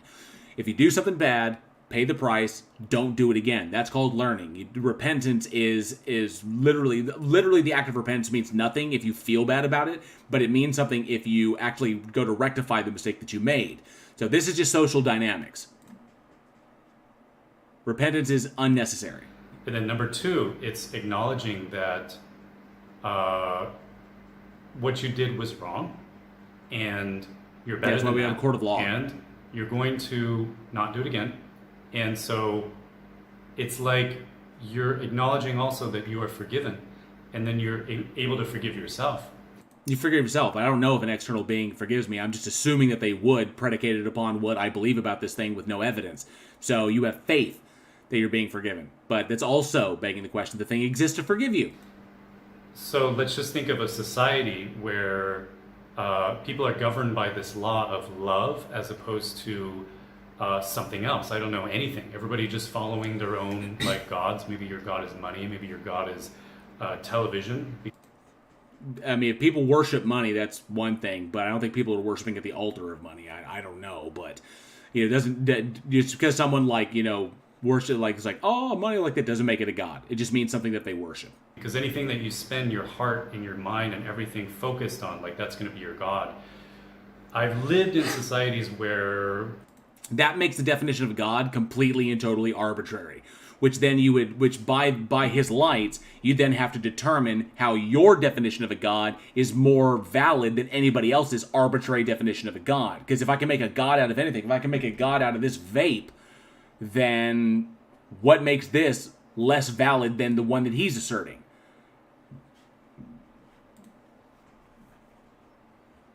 Yeah, this is really, Blue. He's really more talking about like idols than a God. So, which is just weird. I've lived in societies where people's God was pretty much money, from what I've seen, from what I observed. No, they just value it. And it was not functioning very well. And I was kind of afraid. If the society is surviving, the society is functioning. Just because you don't like being in the society because you see a lot of negative stuff doesn't mean the society is a failure. Like even when I was eating food, there's so many like reports of the food that people are selling is just like fake and it's like causing like disease and stuff. Irrelevant. Because the people that are making it are worshiping money instead of like worshiping God. And what the fuck does that have to do with anything? That has nothing to do with anything. They worship God. If they knew God, they wouldn't be doing this stuff that doesn't work. That literally doesn't make any. That makes no sense. What does it mean? Doesn't work? Food is food. Food is food, and food exists. Money, is utilized in commerce and in the economy, and it exists. So it just means that they're doing something scientifically with the food that's making it bad, or they've done something bad to it, or like this. But I've never heard about people getting sick from eating GMOs. So I don't know what the hell he's talking about. This is completely irrelevant. Like worshiping God. And if they worship God, if they knew God, they wouldn't be doing this stuff that doesn't work. If you ask, that makes no sense. The most successful people, rich people, like financial people, they tell you, you got to be generous. Like that's what works. Being generous with your tell that to Musk and Bezos. Your money, and having the right mentality about money, and like that will help you become richer. Like richer how? Richer in money? Doubtful. So let's look at the experts in money. Because that's not how capitalism works. They tell you that. Let's look at the experts in being happy. They pretty much say what Jesus said, which is to not focus on tomorrow. Focus on the present moment. Don't think about tomorrow, because there have been...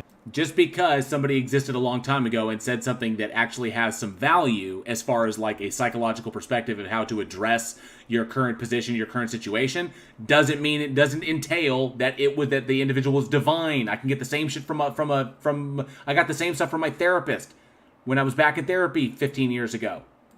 Countless books, world famous books like The Power of Now, for example, that tell you, or The Secret, how being in the moment and not worrying about the future is the most happy, and also not worrying about the past. So like if you're forgiven for all your sins and you're like not thinking about it anymore, and you're not afraid of it because you... Yeah, that is sad. Ronella's name. Angela Lansbury passed away. That's a name. She was 96. Damn. Yeah, I've gotten better advice from a fortune cookie. Good point, Zachariah Hooper.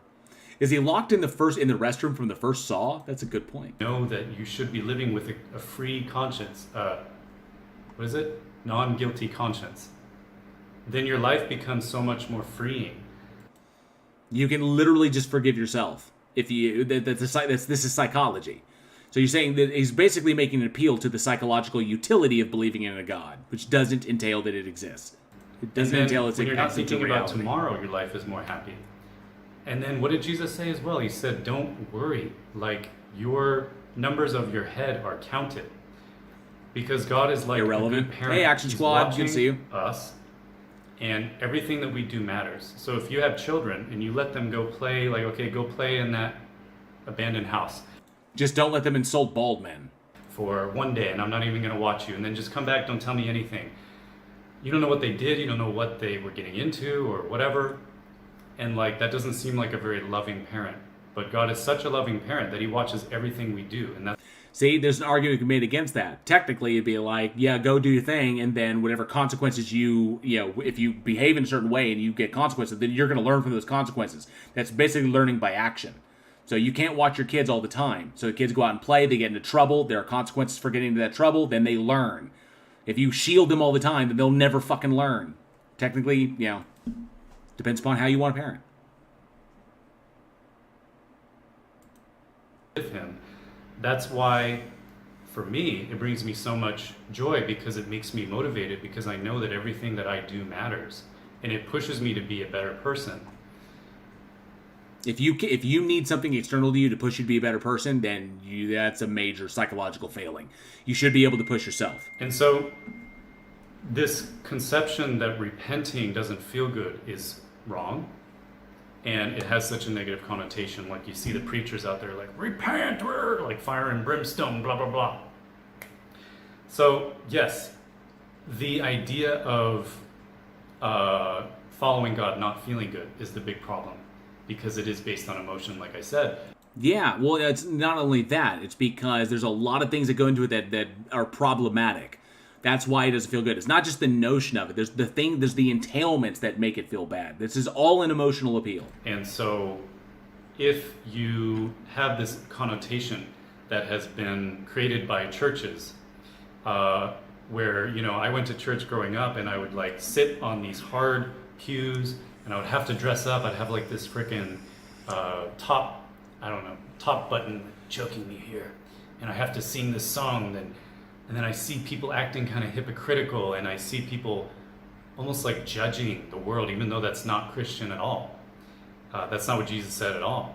And well, then you have a problem with virtually every denomination out there, and Catholics, and Eastern Orthodox, and Chinese Orthodox. Being forced to stand up for like 30 minutes and sing something, and like all that just doesn't feel good, and that's not what God wants, because God had said, this is the subjective nature of it, that he wants us to praise from our hearts, and praise is something that also feels good. Why does this egotistical maniac need that? If he's all powerful and he's all knowing, why does it need praise? This makes no sense. Something that is meant to come naturally when you have all these great things, when you adopt a positive mindset. And again, there are books written about having an abundance mentality, where you believe in everything that's given to you, and if you're able to think about what the source is of this thing and where life comes from, like, yeah, life came from natural processes, and the things that are given to me by other people, or I went out and I got them myself. Where is the life? Because only life can create life. So where is the life? Now he's gone back into science again. So it's literally an emotional appeal into bad science. Life that created the tree, that enabled the craftsman to have inspiration to craft this great table that I have, that you can't see right here. Doesn't entail a God. So that's what makes me grateful to a God, right? Why? The question then is why? What do you predicate that upon? And so, yeah, what am I missing? That you're making an emotional thing that appeal. I'm trying to tell you is that there's a big misconception that following God doesn't feel good, because it seems limiting. It feels like it is. It seems that people believe. This is why behavioral control, information control, thought control, and emotional control are a part of the BITE model. This is what defines a cult. These are the things that limit what you can do, say, think, and feel. What I used to feel, what I used to believe, that and no. Do, say, think, feel, and no. That it creates restrictions in your life, and that it makes you feel like you're just obeying and you're being brainwashed and all this. Yeah, there's a reason it feels that way, because that's what it is. Where there's smoke, there's fire. Thank you for pointing it out. But it's so on the contrary, and that's such a big deception. It may feel like a cult, but it's not a cult. But it may feel like a cult, but it's so not a cult. So, for example, I'm living in Thailand right now, and there's elephants. That explains a lot. And these are beautiful creatures, smart. They're really special to me because I don't see elephants, when I was in America. And believe me, to the Thai people, they're really not. To the Thai people, they see them all the time, so. And so, of course, irrelevant. People came along, they took this beautiful thing, they chained it up, and then they created this thing to monetize and get money from it. Yeah, it's called a beast of burden because cattle were not regularly available in Thailand, and human beings utilized beasts of burden in order to do stuff, so they utilized elephants and other animals in order to do heavy lifting. But like standard cattle or the things that we use in the West weren't available in Thailand, so they utilized elephants. And so they took something beautiful and they turned it into something to get money, and that's. I don't see him making this argument for oxen. Or the buffalo, or water buffalo, or any other beast of burden that we use in the West. That's basically what. Or horses. Horses are amazing animals. What man does, because men's heart are led astray. And so the actual word of God, which Jesus brought, this was not. And yeah, Colorado biker. Elephants have that great prehensile trunk for doing work. A religion. It was a relationship. And the early followers of what was called the Way, what they called it, they were not calling themselves Christian. This was something that the Jews had termed people who did not believe, people who did believe in the resurrection. People who followed Christ. They were Christians because they followed Christ.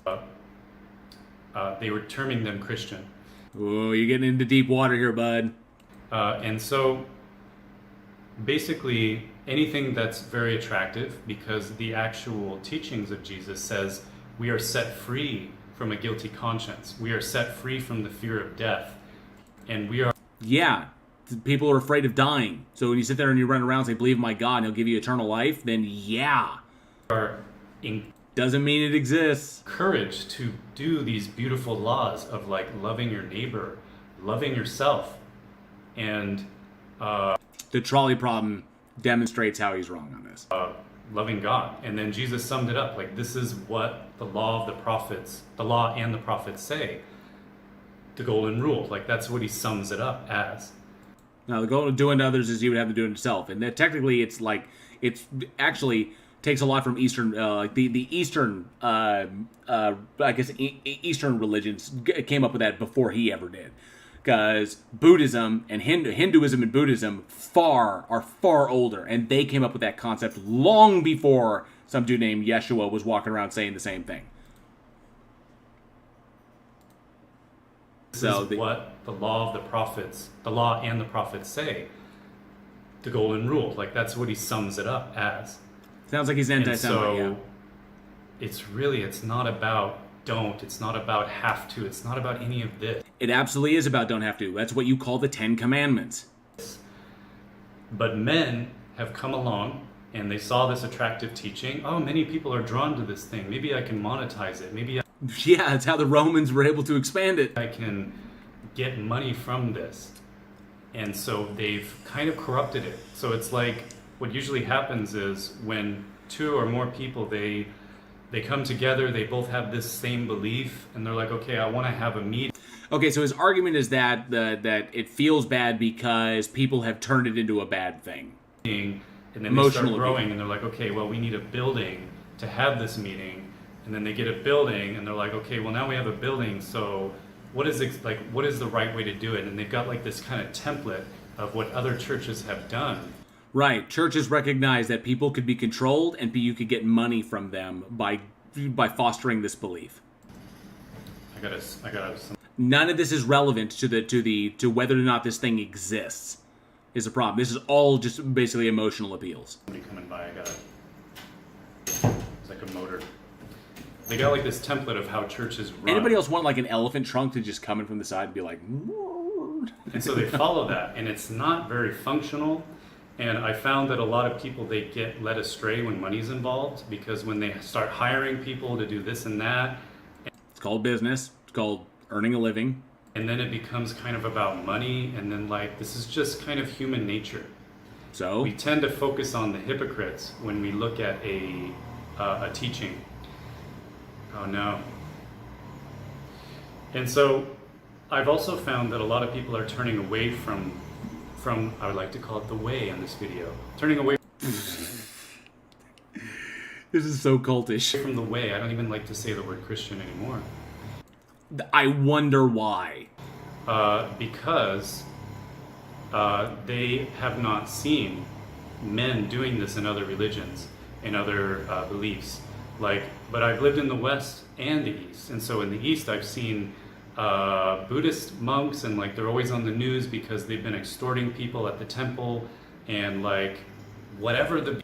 And that's a good point. Yeah, Nemo813 says they wouldn't open a creationist dinosaur museum either, or a fake ark. Yes, thank you, Aaron. Beautiful teaching is there's always going to be men that are going to give it a bad name, give it a bad rap. So I challenge you to find in the New Testament, find some proof to me. Would be proof because it'd be anecdote. Even if it's pulled from the New Testament, it would be an anecdote. So much that God doesn't exist. I don't. Why would I go to the Bible that asserts that it exists or to prove that it doesn't exist? It's the dumbest shit ever. But find some proof that shows me that that following him doesn't feel good. My life. I can't get it from the Bible because the Bible asserts that God exists. The Bible is written from the perspective that it exists. How can I use that to determine that God doesn't? Give me a fucking break. And I'll explain away to you about why it does. How about this? I'll just empirically demonstrate that your God doesn't exist. How's that sound? And one big question I have as well is living a life of faith. How does that feel?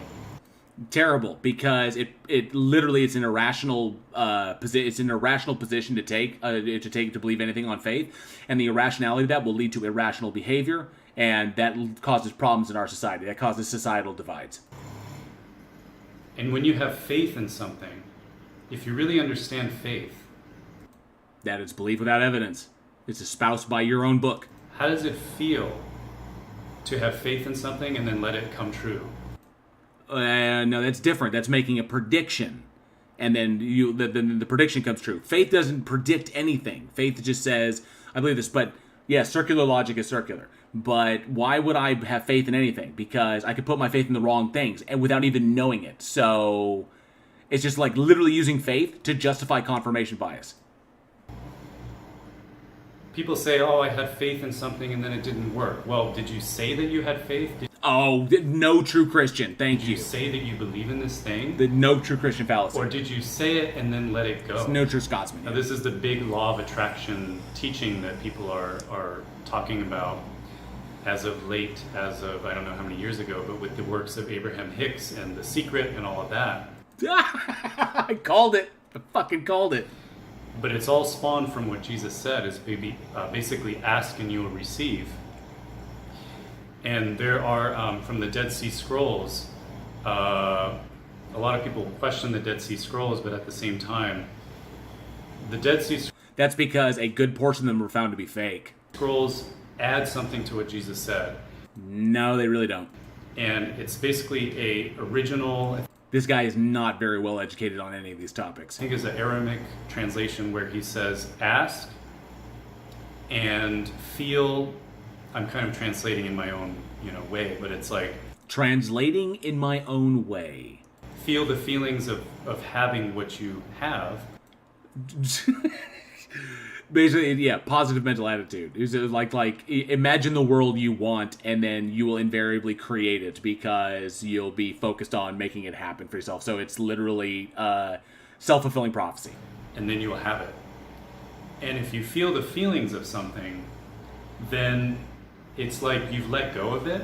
And it's kind of like when you order food on an app, and you order it, it's done, you let it go. No, it's not the same. It's not even remotely analogous. So, my point is... Because I know the restaurant exists, and I know it's making my food, and if it doesn't show up, then I have a complaint. And there's somebody I can complain to and get my money back. Living a life of faith, when you know how to do it, when you have grown in your faith over time, and what used to be a questionable thing to you becomes common. See, that's problematic. That's literally indoctrination. That's literally, it's just repetition of indoctrinated behaviors. And you see the result of your faith.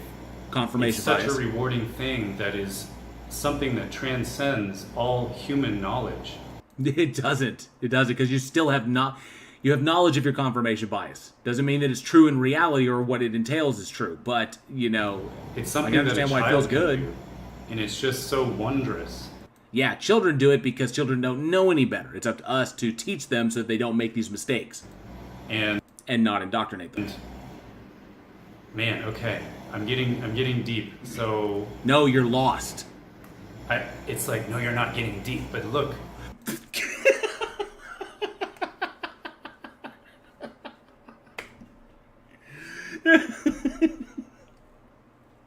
That was funny. That was actually funny.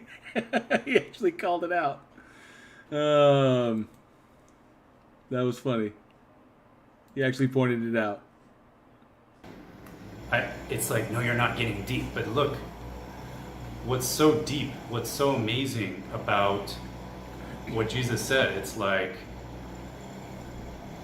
you've hidden this from the wise, but you've revealed it to little children. That's what he said. It's like living in the right way, loving each other and living by faith is something that a child can do. And yet it's something that an old wise man can do. And it all depends on the emotional choice. And it's literally an appeal to emotion. That's all it is. So you can tell why I didn't do this as a created content. That with this, the whole second thing has been an appeal to emotion. It's just been like appeal to a lot confirmation bias to appeal to emotion. The previous stuff was all just a mishmash of like logical fallacies and bad science. This is all just just emotional appeals. Bad reasoning.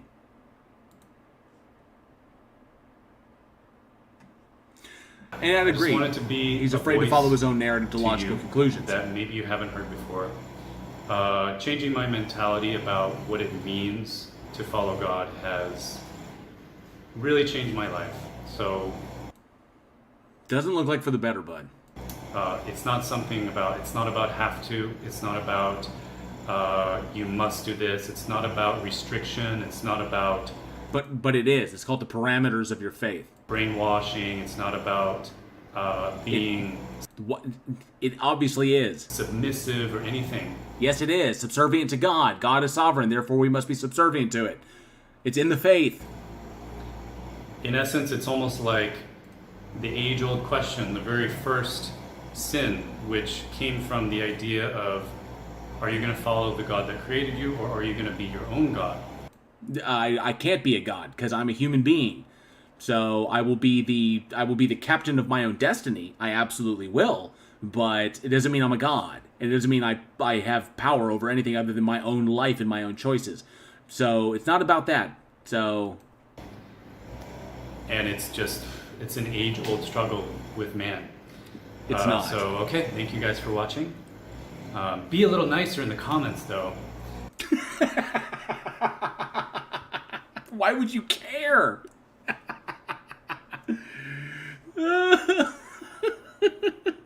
Why would you care? Bye-bye.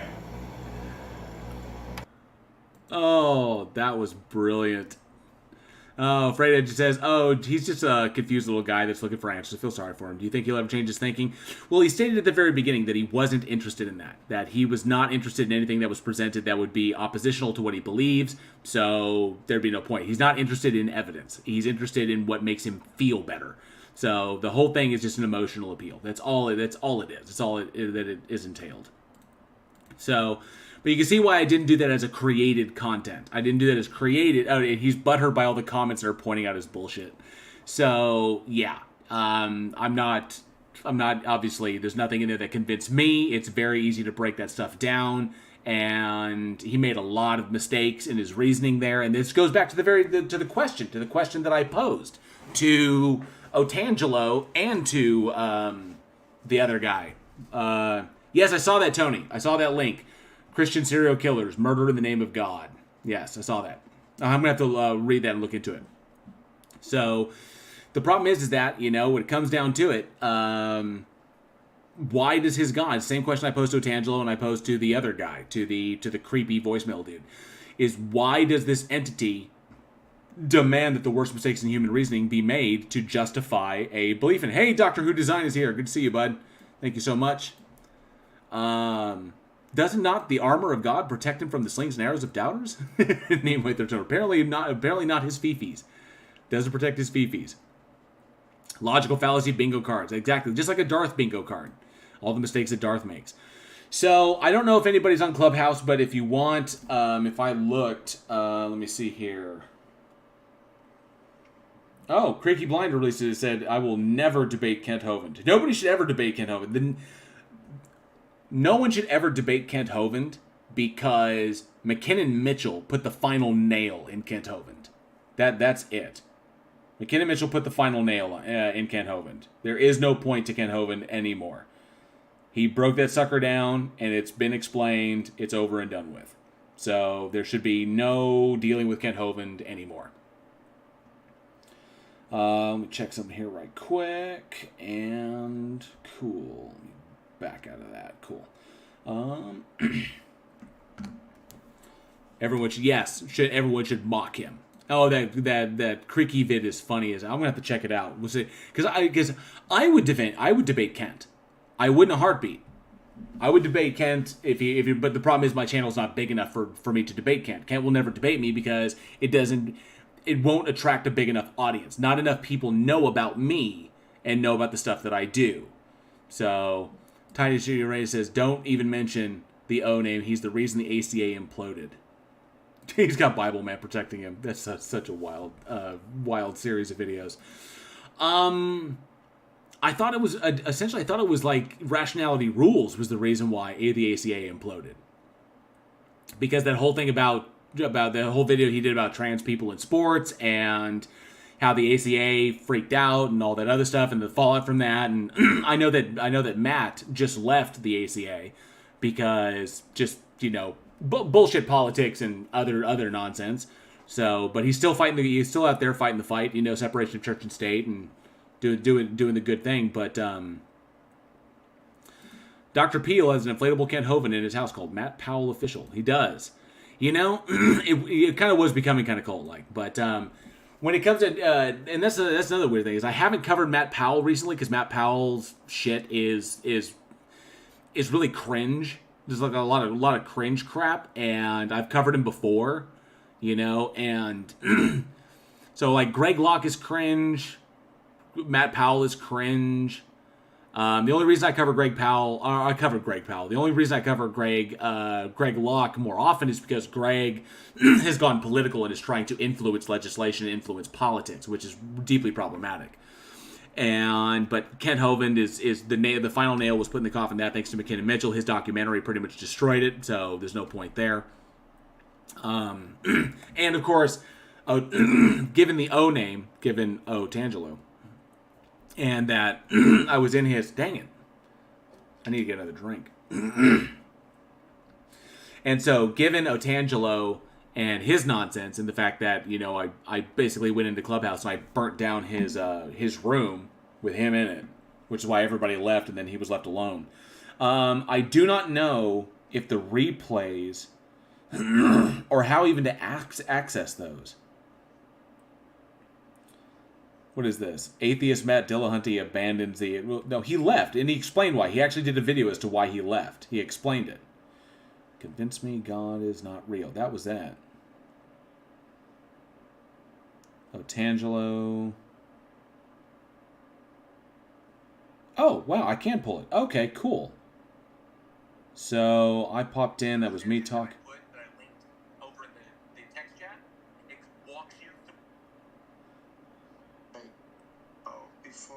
Oh, I actually can pull it. Okay, cool. It's on Clubhouse.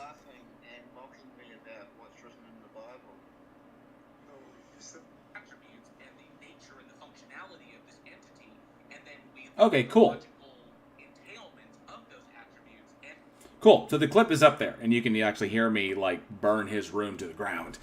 So let me see here. If you're going to cover Locke or Powell, can I suggest 5 tons of manure? Yeah, I would prefer that. Fred Edges says, Torch of Christ mysteries are cringe. Did you cover the video of that American preacher on the Australian train? It was from 3 years ago, but I did see that, of the dude, that people were just telling him to shut up. Of that one dude who was sitting down. I was like, but nobody wants to hear it. That's a terrible accent. Don't tell Irish Demon I did that. But yeah, I did catch that. That was a really, really good one. Australian? No, I'm not even going to try to do accents right now. It's true, he's not good enough to have an effect on anybody. But yeah, it was You know, I mean, at this point, like I said, it's been explained. Y'all understand it. Y'all have been here. Y'all have heard it. So we're good to go there. All right. So I covered that. I don't need to cover it again. And I don't need to do a created content on it so I can find something else, which makes me happy. I don't have to worry about that. So I'm literally clearing off my desktop of the stuff that I wanted to cover. So I've got the new video out, and of course the new video out and the debunking of Hovind's henchmen. I don't know if I'll ever debate them. It probably would be on MDD, and I don't really back MDD anymore because it's a shit show. But I would debate Ken Hovind. I'll debate anybody who comes along. I'll debate on abiogenesis, on evolution, on the existence of their God, biblical hermeneutics, the subjective nature of morality. It comes down to it. I'll be happy to debate any of them on it. I got no problem with that. So, let's see. Titan says the catalyst for the whole thing was Otangelo being allowed to call into an ACA show after having doxed Arden. That was a major thing. Yes. I have a lot of respect for Arden. I really do. I think she can get a little antagonistic at times. But I have a lot of respect for Arden and the work that she does. She and Katie Montgomery, both of them just kicking ass, taking names. So, but I think Arden gets a little antagonistic at times. She could be a little maybe because Matt could get a little antagonistic too. I mean, I get it, but it's just different strokes, different folks. Titan Uranus says MDD is a toxic cesspool. Yes, it is. A toxic cesspool. It absolutely is. And I'm only Colorado Biker. I am only aware of one debate that Greg Locke did, and it was against a former follower. So it was actually a debate between two believers. The one believer was saying that Greg was not representing the faith correctly, and that's why he left Greg Locke's church. But the dude was still a fundamentalist Baptist, and he essentially just left because Greg Locke is too extreme even for the new IBF. Or the new IFB, the new Independent Fundamentalist Baptist Church. He's too extreme for them, which is weird. So, and they don't really politicize. Greg Locke politicizes way too much. And so I saw a debate between Locke and this other dude, but it was basically it came down to hermeneutics. So, I would debate Greg Locke. I would debate him in a heartbeat on whatever he wants. I would debate him on the validity of his scripture. I would debate the existence of his God. I would provide the citations I can make, and of course, it would be up to the audience to decide because I'm never going to convince Greg Locke.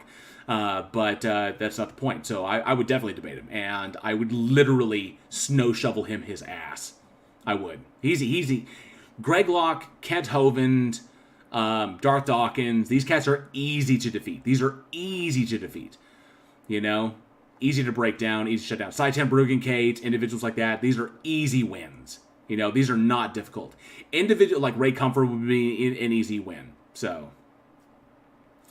Jay Verger says, I can't see myself having a debate with you, but perhaps a big bullshit session of thought experiments. Oh yeah, thought experiments are fun.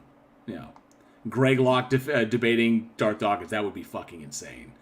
Considering like Darth Dawkins went into an AMA with Dr. Lawrence Krauss, and started asking him about shit that does not pertain to physics or astrophysics, and was like, well, then blah, blah, blah. The metaphysics was like, I don't hold that the metaphysical thing exists, so I don't need it. This is not relevant to me. I don't care. And he was like, well, you don't have blah, blah, blah. I was like, I do, because I can demonstrate it. And literally trying to tell one of the foremost astrophysicists that he doesn't know what the fuck he's talking about. That shit was fucking Tom Rabbit. Tom Rabbit. What would YouTube be without you? Oh, so funny. Absolutely hilarious. Let me take a look. Okay, so given that we've gone over the video, I know we've been going for almost 3 hours now, but I'm feeling strong. I just need to grab another drink. So, yes, the NIFB is a fascist recruitment indoctrination organization with a very thin veneer of religiosity. Yeah. And people like Steven Anderson, people like Bruce Mejia, a number of individuals are all fundamentalist Baptist preachers under the veil of the new IFB. They're the big-time anti-LGBTQ and real nasty hate preachers. Really nasty stuff. Yeah, there's someone could say it's a total misrepresentation of Christianity and the Bible, but that's the problem with hermeneutics. because hermeneutics exists, because of hermeneutics, people like this can exist and claim to be faithful. So that's what it's not. Hermeneutics is the biggest problem that Christianity will never overcome. It's a big, big problem. So I'm feeling good. There's only 26 people here in the chat, but that's okay. So I'm thinking about sharing something with y'all before we get into the last bit of this stream. But let me pop over and look at, and I'll make sure I didn't miss any chats in the live chat. No, I'm good to go. Oh, sorry, I did miss these. Plothole, member of the Godless Army for 14 months. Thank you so much, Plothole. Skits Crasher, member of the Godless Army for 7 months. Thank you so much, Skits Crasher, for the support. And Aaron Reese, member of the Godless Army for 11 months. Thank you so very much for all that support. I just wanted to pop over the live chat and make sure I didn't miss anything because those things don't pop up on StreamYard. So they do not do that.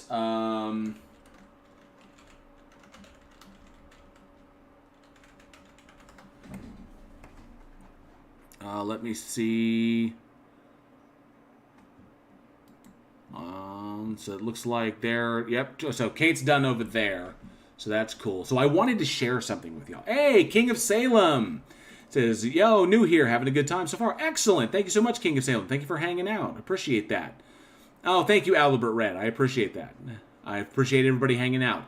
But I do want to share something special with y'all. And before we get into it, I will have to go back and check out Kate's stream to see what's going on. Because I got to hear this email. I just didn't want to weigh my stream down with anything out of Chili's crap. So he hasn't posted up anything new. So that's cool. Yeah. I think I actually, I will say this.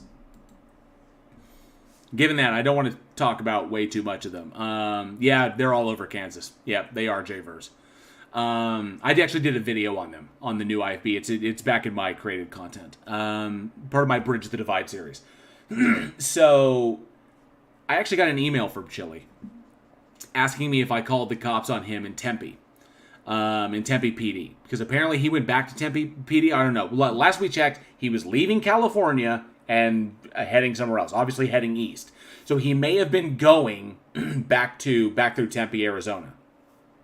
And I got an email from him asking me, he's like, JL, did you call the cops on me in Tempe? And I didn't, but I mentioned it to him. He left a voicemail with the lawyer. He put it on YouTube. Okay, yeah, I got to hear this thing. So yeah, he sent me an email asking me if I called the cops on him in Tempe. And I said no, but it came up in Kate's chat when he was sitting outside of Sparky's, because he was on May Avenue in, I think, downtown Tempe, and it was outside of a place called Sparky's, which is a creamery that's down there, and he was out there on the sidewalk doing stuff, and and the things that he was saying, and it came up in Kate's chat, and Kate's Chili Watch chat, and that was pretty much it. And then he emailed me and says, hey, did you call the cops on me in Tempe? I was like, no, but it came up, it definitely came up in the chat that someone should make the police aware of you. I haven't heard anything else. I'm wondering if he went back to Tempe and something happened.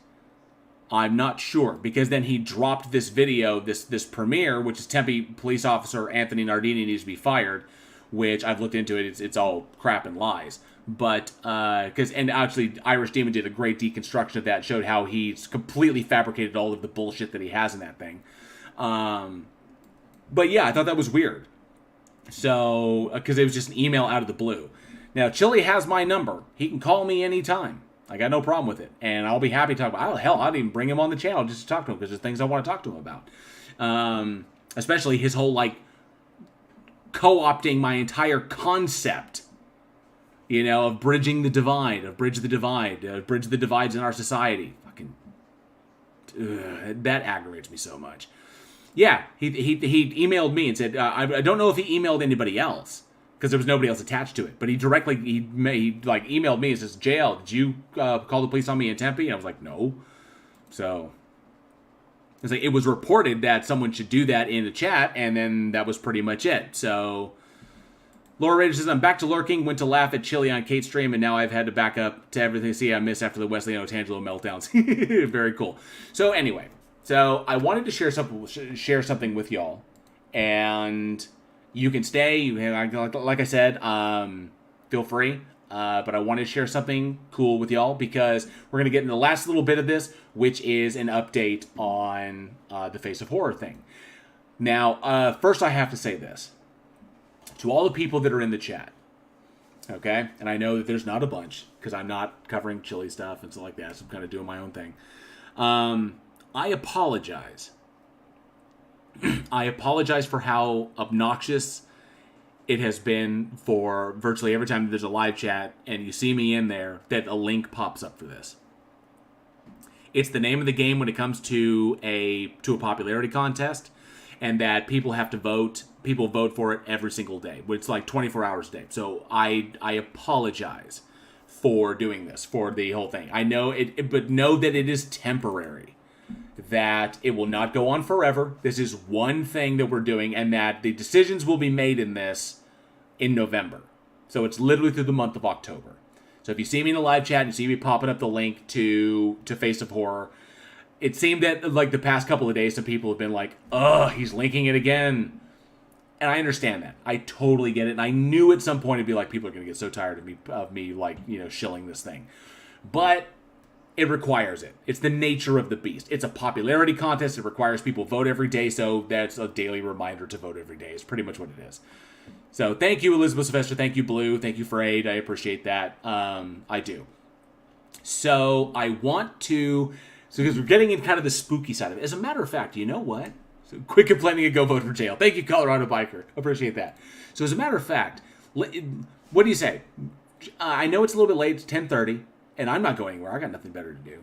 But I do need to go get another drink. What do you say we look at some spooky stuff? How about that? You want to look at some spooky stuff? Because I have something spooky that was sent to me by a friend. As soon as I find it, give me 1 second. Yes, Tony Regime. Tony Regime sent me some spooky stuff. So let me see this real quick. And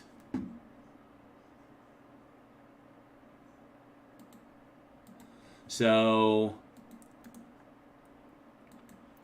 now I probably should edit this thing. I probably should edit this because it's somebody else's video. So it's from Slapped Ham. Tony Regime, so it's from Slapped Ham. I probably should have downloaded it and probably should have cut it up so I could cut out all the Slapped Ham stuff. But I guess we can watch it. We're going to be interrupting it, so it should be okay. I shouldn't get like, well, this thing isn't monetized. I don't monetize my live streams anyway. I rely on y'all to do that. So, because of all the language, it's going to be demonetized anyway. So only my created content is monetized. So I shouldn't have to worry about that. It should be okay. Should be okay? Should be okay. This shouldn't get me, like, crushed. I hope. I hope it shouldn't get me crushed.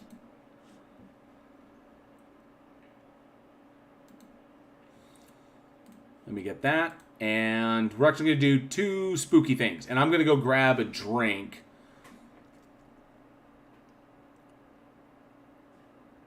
Wow, how long is this video? Holy shit.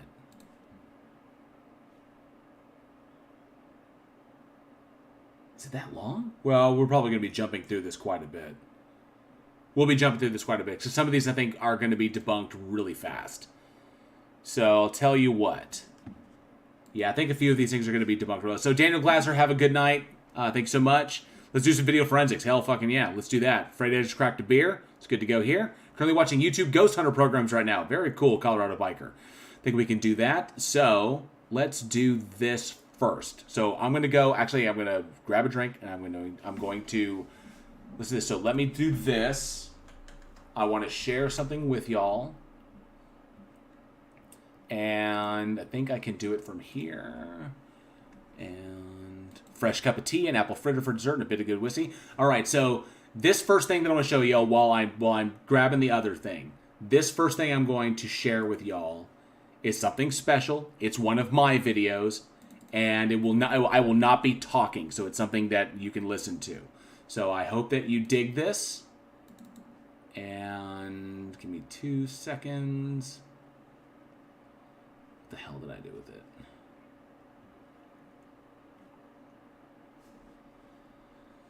No.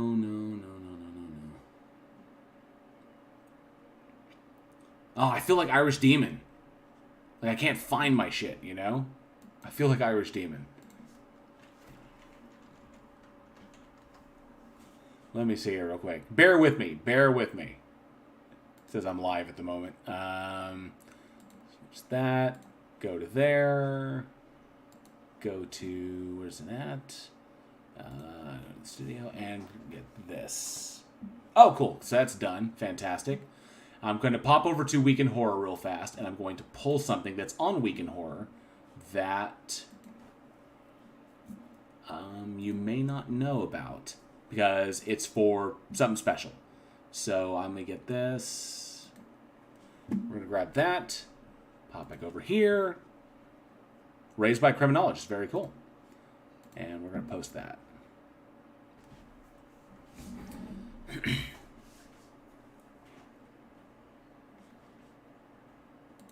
Oh, man. I know that nothing's happening right now, so bear with me.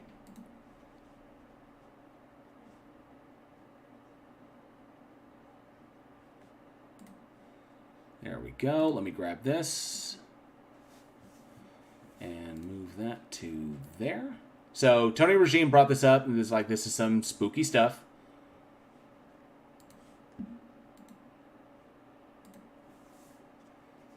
Oh, to hell with this. We're gonna cancel that. So screw that, and I'm just gonna do this. So I've got it here. We're gonna go here, and we're just gonna do this. Nope, we're gonna set that, and then we're gonna go here and present, share screen, upper tab. Here we go. So we are going to do this. Oh, wait. Damn it. So this is something special for y'all. And make sure I got the audio done. Good to go. And I'm going to do this.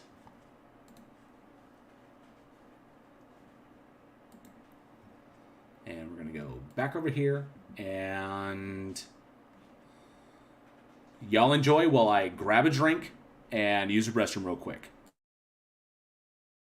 This is a special little excerpt from the novella that I wrote. So I hope you all enjoy it. Your feedback would be appreciated, but I hope that you enjoy this. So I'll be right back.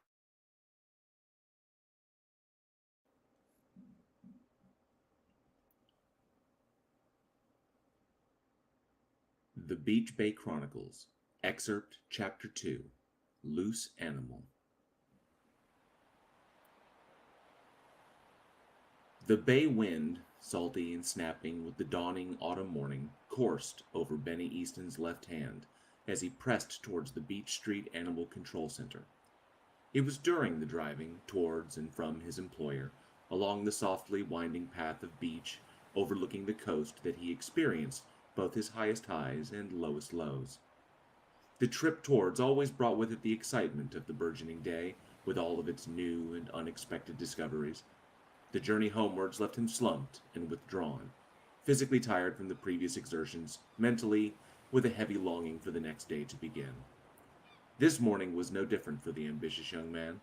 The scenery was engaging, colors brighter, scents sharper. Benny smirked to himself, catching himself indulging in the moment, sheepishly glancing about to ensure no one saw his dreamy schoolboy lapse. Benny pulled his state-issued animal control truck into the parking lot of the employee depot. The numerous catch-all poles, snappy snares, cat grabbers, snake tongs, and true catchers clicking and clapping about as he brought the vehicle to rest.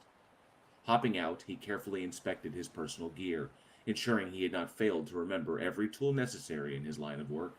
Gloves, safety specs, multi-tool, venom kits, EpiPens, and security information badge.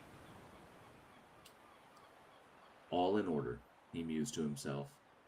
Benny Easton knew he did not amount to much in this world, keenly aware of his smallness in the face of such a vast expanse.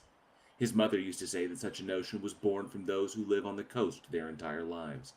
Years after her passing, her quips and isms came to him more and more.